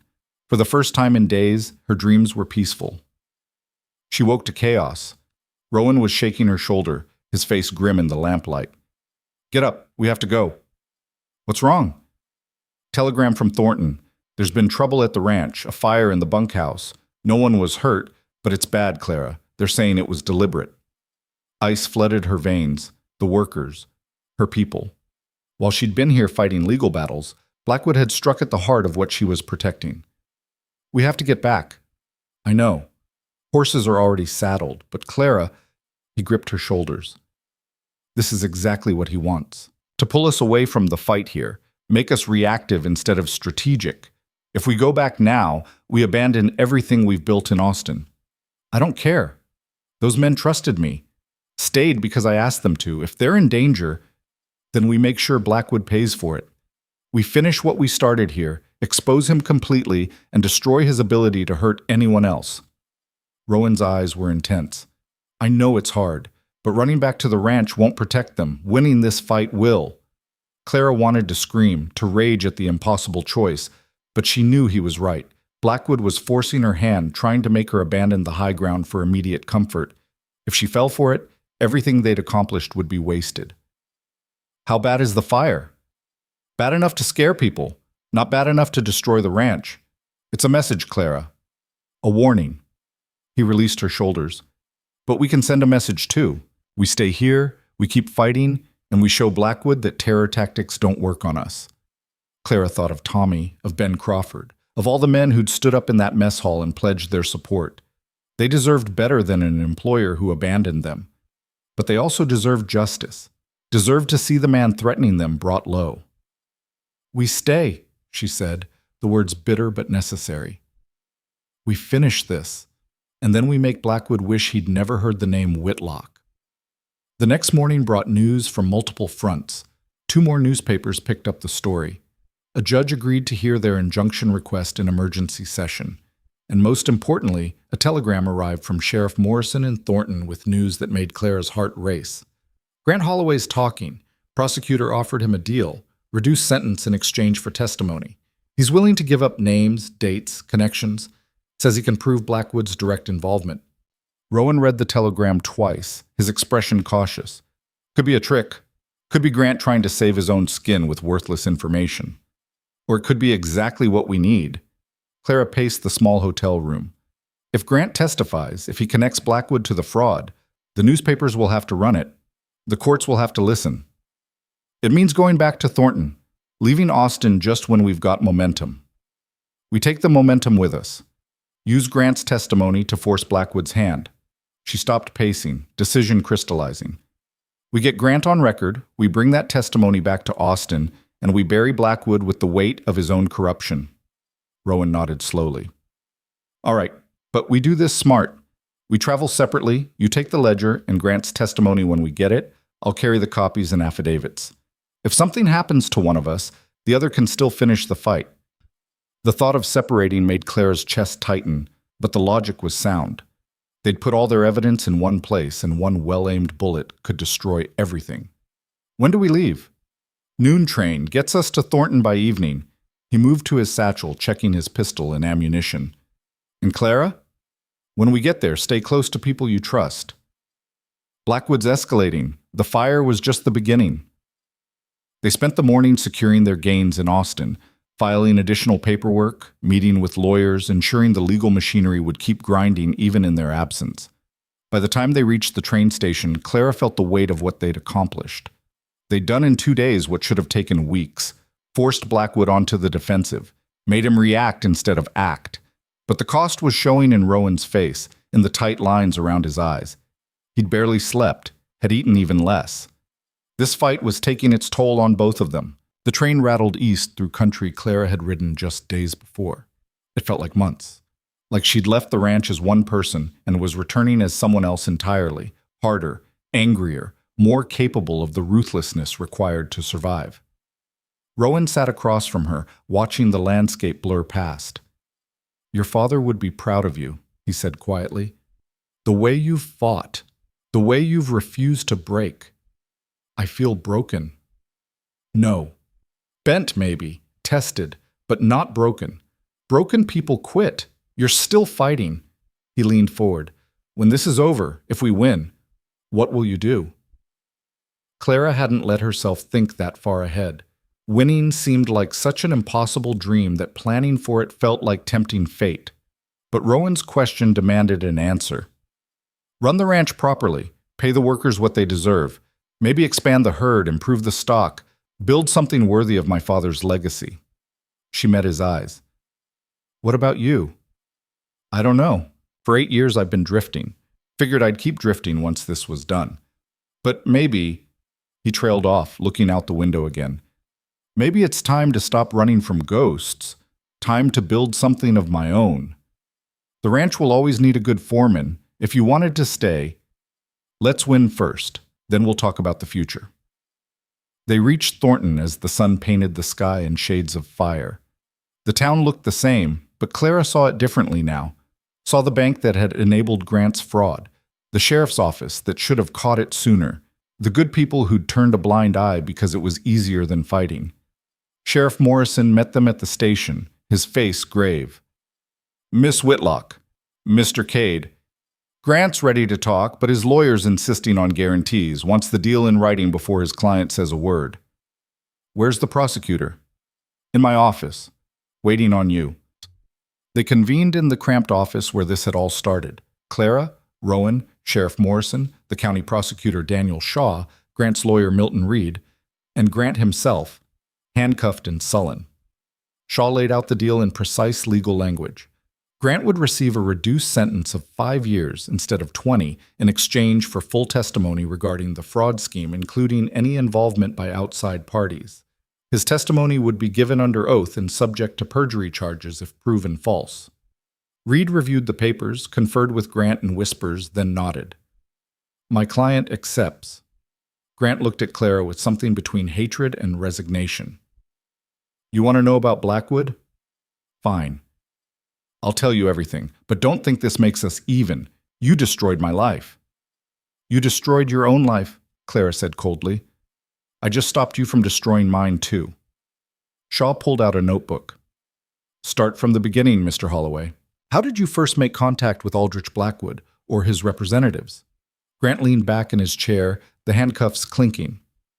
2 years ago, a man came to Thornton, said he represented business interests in Dallas that were interested in acquiring ranching properties along a proposed railroad route.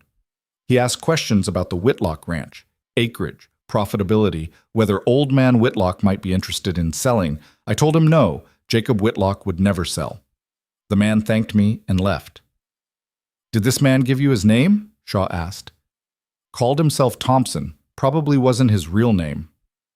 Grant's mouth twisted. 3 months later, he came back, said his employers were disappointed that Whitlock wouldn't sell, asked if there might be other ways to acquire the property, ways that didn't require willing sellers. Clara's hands clenched into fists. Rowan placed a steadying hand on her shoulder. I told him I wasn't interested in breaking the law. He said there wouldn't be anything illegal about it, just creative management. He offered me $10,000 if I could create a situation where the ranch became financially unstable. Said if foreclosure became necessary, his employers would step in as purchasers, and I'd get a percentage of the final sale. $10,000, Shaw wrote carefully. Continue.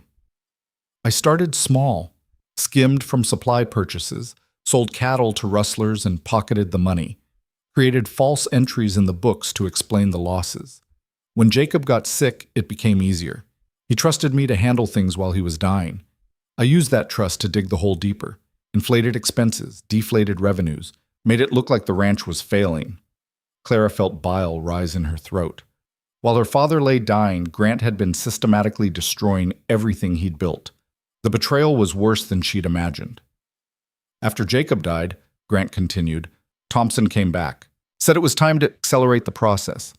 He provided the forged loan documents, manufactured to look like they'd been created during Jacob's lifetime. Gave me instructions on how to pressure Clara into signing control over to me. Once I had legal authority, I was supposed to sell to the Western Territorial Investment Group at a predetermined price. And you knew this group was connected to Aldrich Blackwood? Thompson never said the name directly, but he let things slip. Mentioned his employer had railroad interests, talked about the value of properties along the proposed Southern Pacific route. It wasn't hard to figure out. Grant's smile was bitter. I wasn't stupid. I knew who I was working for. I just didn't care. $10,000 was more money than I'd see in 20 years of honest work. Shaw looked up from his notes. Do you have any physical evidence connecting Blackwood to this scheme? Documents, telegrams, anything with his signature or name? Grant shook his head. Thompson was careful. Everything was verbal or through intermediaries, but I can identify Thompson. And I know he met with Blackwood's personal attorney, Marcus Hendricks, because I saw them together in Dallas once. That's not enough, Rowan said. It's hearsay. Blackwood's lawyers will tear it apart. It's a start, Shaw countered. If we can connect Thompson to Hendricks and Hendricks to Blackwood, we build a chain of evidence.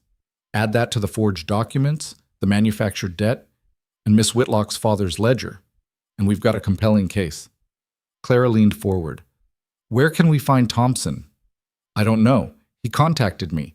I never knew where he stayed or how to reach him outside of scheduled meetings. Grant met her eyes.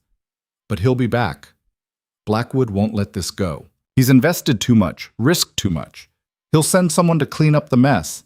Maybe Thompson. Maybe someone worse. Then we use that, Rowan said. We set a trap, use Grant as bait to draw Thompson out. Reed objected immediately. My client isn't bait. The deal doesn't include putting him in danger. Your client's already in danger, Clara shot back. Blackwood knows he's talking. You think a man like that lets loose ends survive? Grant's only value now is as a witness. If he helps us catch Thompson, we can protect him. If he doesn't, he's on his own when Blackwood's people come calling. Grant's face paled. He looked at his lawyer, at Shaw, at Morrison. She's right. Blackwood will kill me to keep me quiet. My only chance is if you catch his people first and lock them up. Shaw considered. What did you have in mind, Mr. Cade?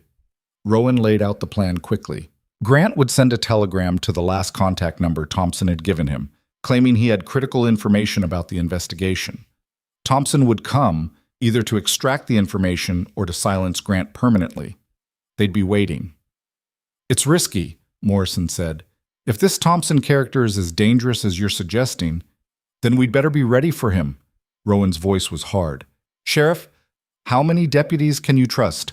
Men who won't fold if Blackwood offers them money. Morrison bristled.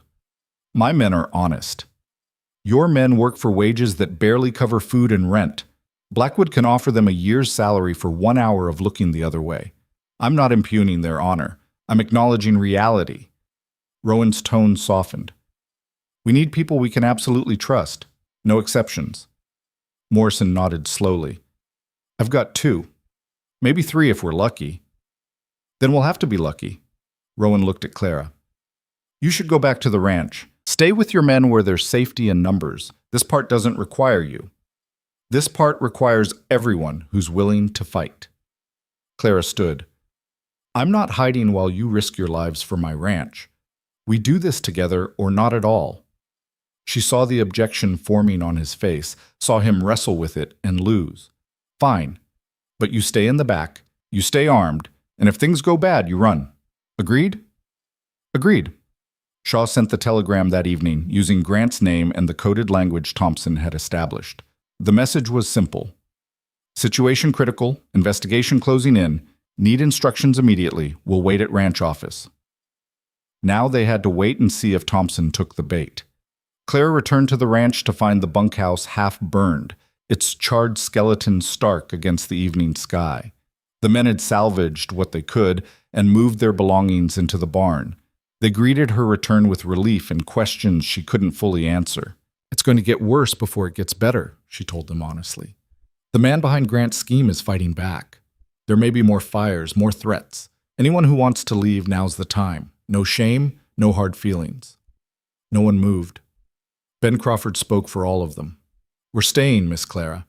You've given us honest work and fair treatment. That's worth fighting for. Tommy approached her after the meeting, his young face set with determination. I want to help with whatever you're planning. I'm not a kid. I can handle myself. Clara wanted to protect him, to send him away from the danger. But she saw her father in Tommy's eyes, that same stubborn loyalty, that same refusal to abandon what mattered. You can help by keeping the other men safe. If shooting starts, get them under cover. Can you do that? Tommy nodded, disappointed, but accepting the responsibility. Clara gripped his shoulder. That's not a small thing I'm asking. Those men trust you. I trust you. Keep them alive, Tommy. That's the most important job there is. She left him standing taller, purpose replacing his earlier disappointment. Then she joined Rowan in the ranch office, where they'd set their trap. They waited through the night, taking turns at watch. Clara dozed fitfully in her father's chair while Rowan kept vigil by the window. Morrison and his 2 deputies waited in the bunkhouse ruins, hidden in shadows with rifles ready.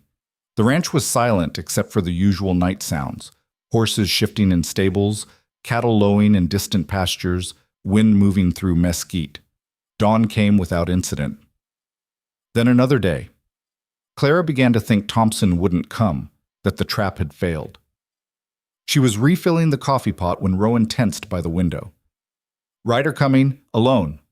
Clara moved beside him, peering through the gap in the curtains. A man on a black horse approached the ranch at an easy pace, confident and unhurried. He was well-dressed, carrying himself with the casual authority of someone used to being obeyed. That's him, Grant said from his position by the desk, his voice tight with fear. That's Thompson. Rowan checked his pistol one more time. Remember the plan. Let him inside. Get him talking. We need him to incriminate himself before we move. Thompson dismounted and tied his horse. He knocked on the office door with the sharp rap of someone who expected to be answered. Clara opened it, her derringer hidden in the folds of her skirt. Can I help you? Thompson's smile was cold and professional. I'm here to see Grant Holloway. He sent me a telegram. Mr. Holloway's no longer employed here. I'm aware. But I believe he's currently a guest of the county jail, and I was told he might be conducting business from this location today. Special arrangement with the prosecutor. Thompson's eyes scanned past her, taking in the office interior. May I come in? Clara stepped aside. Thompson entered, and she closed the door behind him. That was the signal. Morrison and his deputies would be moving into position now, surrounding the building. Thompson saw Grant immediately. His expression didn't change, but something cold flickered in his eyes. Mr. Holloway, you said it was urgent. The investigation's closing in, Grant said, his voice shaking. They have the ledger. They know about the forged documents. I need instructions. Instructions? Thompson's smile widened. I think you misunderstand your position. You were paid to do a job. The job is incomplete and now complicated. My employer doesn't provide instructions to failed contractors. He provides remediation. His hand moved toward his coat. Rowan stepped out from behind the door, pistol raised. Don't. Thompson froze, his hand still inside his coat. And who might you be? Someone who's heard enough. Rowan gestured with the gun. Hands where I can see them. Slowly. Thompson complied, but his expression remained amused. This is quite dramatic, but I'm afraid you've made a mistake. I'm simply a businessman conducting legitimate business. Legitimate business doesn't include threatening to remediate witnesses. Clara pulled out her derringer. You're going to tell us everything about Aldrich Blackwood's involvement in this scheme. Who gave you orders? How the forged documents were created. All of it. Am I? Thompson looked between them. I don't think so. You see, even if I were involved in some nefarious scheme, which I'm not, I'm far too well compensated to betray my employer. And you have nothing to charge me with. I haven't committed any crimes in your presence. You just threatened Grant Holloway. I made a vague comment that could mean anything. No crime there? Thompson's smile turned predatory. You're out of your depth, Miss Whitlock. You and your hired gun here. My employer has resources you can't imagine. Lawyers who'll turn your injunctions into scrap paper, judges who owe favors, newspapers that print what they're told. You think you can fight that? We're doing a pretty good job so far, Rowan said. Are you? The fire didn't convince you to leave, but there are other ways to apply pressure. Your workers, for instance. Accidents happen on ranches. People get hurt. Sometimes they die. Thompson's voice stayed conversational, like he was discussing the weather. Or we could go after your finances directly. Blackwood owns 3 banks in this region. One word from him, and you'll never get credit anywhere in Texas. Your suppliers will demand cash you don't have. Your buyers will find other ranches. Within 6 months, you'll be begging to sell at whatever price we offer. Clara felt rage rising in her chest, hot and pure. This man, this casual monster, was threatening everything and everyone she loved with the detached efficiency of someone swatting flies. You're wrong about one thing, she said quietly. We're not out of our depth. We're exactly where we need to be. Because everything you just said? Sheriff Morrison heard it. Thompson's smile finally faltered. What? The door opened.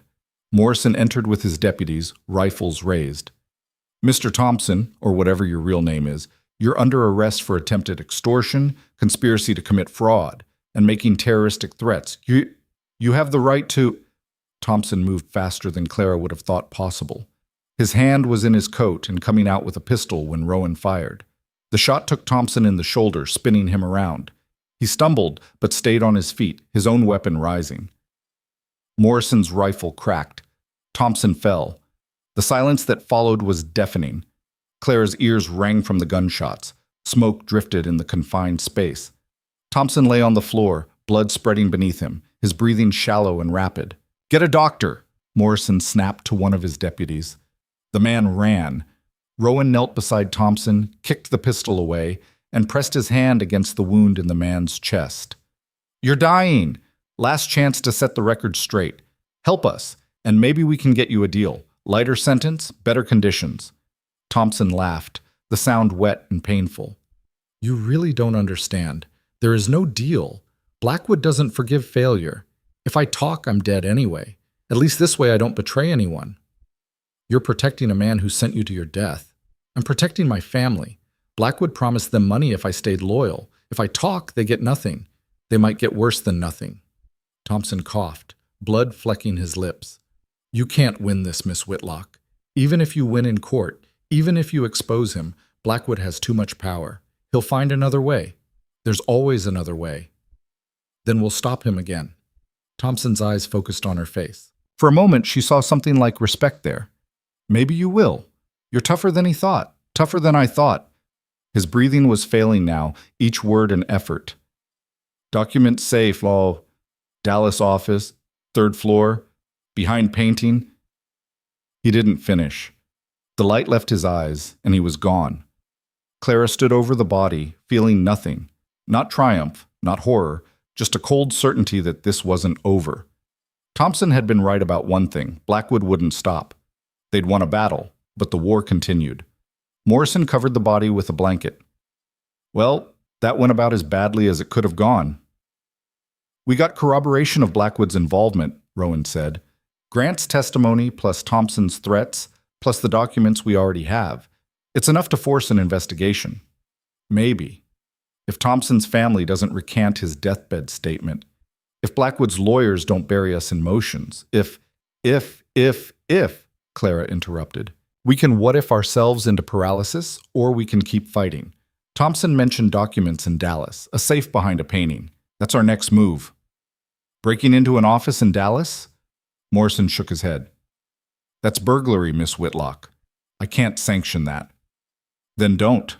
Look the other way while we do what needs to be done. Clara met his eyes. Sheriff, you're a good man, but good men lose when they play by rules their enemies ignore. I'm not asking you to break the law. I'm asking you to let us do it while you focus on the legal battles here.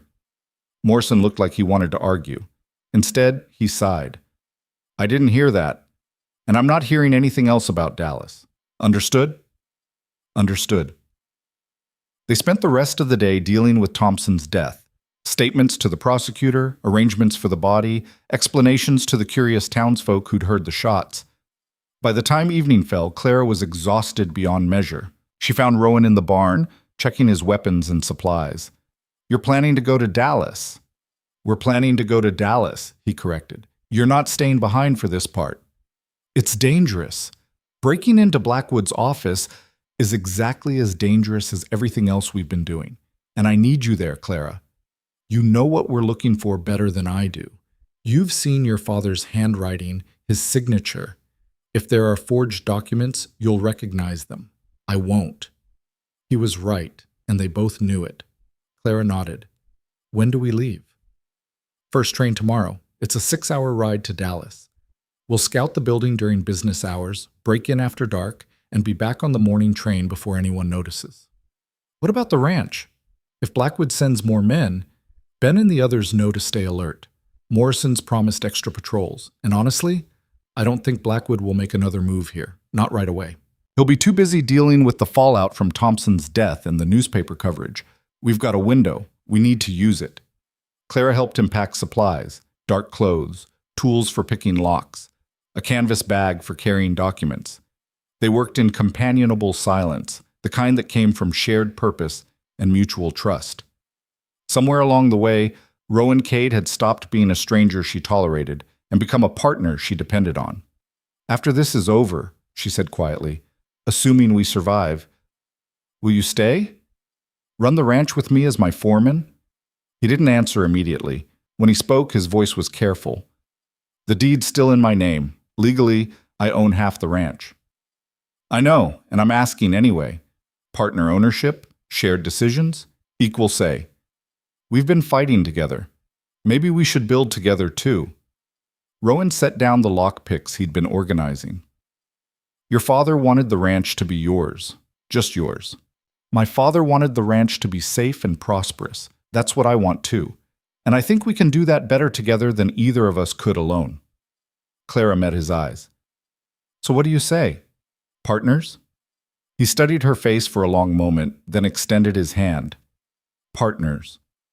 They shook on it there in the barn, with Thompson's blood still fresh on Rowan's clothes and the smell of burned wood drifting in from the destroyed bunkhouse. It wasn't romantic or triumphant. It was practical, pragmatic. Two people choosing to stand together against whatever came next. Clara thought her father would approve. They left for Dallas on the morning train, blending in among the merchants and drummers who traveled the route daily. Clara wore a simple dress that wouldn't draw attention. Rowan had cleaned himself up, looking more like a businessman than a gunfighter. They could have been any couple traveling on legitimate business. The train rattled through country that grew more developed as they approached Dallas. More farms, more towns, more evidence of the progress and industry that men like Blackwood controlled. Clara watched it pass with mixed feelings. Progress wasn't inherently bad. But when it came at the cost of people's lives and livelihoods, when it was built on lies and stolen land, it became something monstrous. They reached Dallas in early afternoon. The city dwarfed Austin, let alone Thornton, buildings rising 3 and 4 stories, streets packed with traffic, the organized chaos of commerce and ambition. Blackwood's office was in the financial district, a gleaming structure that proclaimed wealth and power. Rowan and Clara spent hours walking the surrounding blocks, studying entrances and exits, noting the patterns of the night watchmen, identifying which windows had lights burning late and which went dark early. They ate dinner at a small restaurant across the street, watching the building empty as businesses closed for the evening. "Third floor," Thompson said, "behind a painting. Any idea how many offices are on that floor?" Rowan kept his voice low. "At least a dozen, but Blackwood's will be the largest, most prominent, probably corner office with the best view."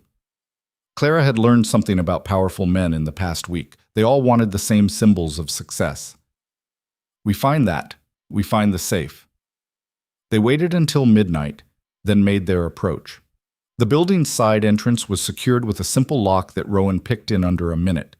The inside was dark and quiet, their footsteps echoing on marble floors as they climbed the stairs to the 3rd floor. The hallway stretched before them, lined with frosted glass doors bearing names of businesses and lawyers and investment firms. At the far end, exactly as Clara had predicted, was a massive mahogany door with brass lettering, Aldrich Blackwood Enterprises. Rowan set to work on the lock while Clara kept watch. This one took longer. Blackwood had invested in better security. But eventually, she heard the satisfying click of tumblers falling into place. The office was exactly what she'd expected. Opulent, ostentatious, designed to intimidate. A massive desk dominated the space, backed by floor-to-ceiling windows that looked out over Dallas's glittering lights. And on the wall to the right hung an oil painting of a locomotive, dramatically rendered against a sunset sky. "That's it," Clara whispered. They moved quickly. Rowan lifted the painting off the wall, revealing a steel safe embedded in the brick. Clara's heart sank. This wasn't a simple lock to be picked. This was a combination safe, the kind that would take hours or days to crack. "Can you open it?" Rowan examined it closely, then shook his head. Not without explosives or a drill. And using either would bring every policeman in Dallas running. Clara wanted to scream in frustration. They'd come so far, risked so much, and now they stood inches from the proof they needed with no way to reach it. Then she noticed the desk. Unlike the safe, it was wood, expensive wood, but still vulnerable. She moved to it, began pulling open drawers. "Clara, we don't have time to search. He keeps the important things in the safe, which means he keeps the really important things where he can reach them easily." She continued searching, her hands methodical. Men like Blackwood are arrogant. They think their wealth protects them. They get careless. The bottom drawer was locked, but it was a simple desk lock. Rowan broke it open with a letter opener from the desktop. Inside was a leather portfolio, unmarked and unremarkable. Clara opened it. Inside were copies of every forged document used in the scheme against her ranch. Her father's signature, carefully forged. Loan agreements that had never existed. Payment schedules fabricated from whole cloth. And beneath those, a letter in Blackwood's own hand to his attorney Marcus Hendricks, outlining the entire plan in methodical detail.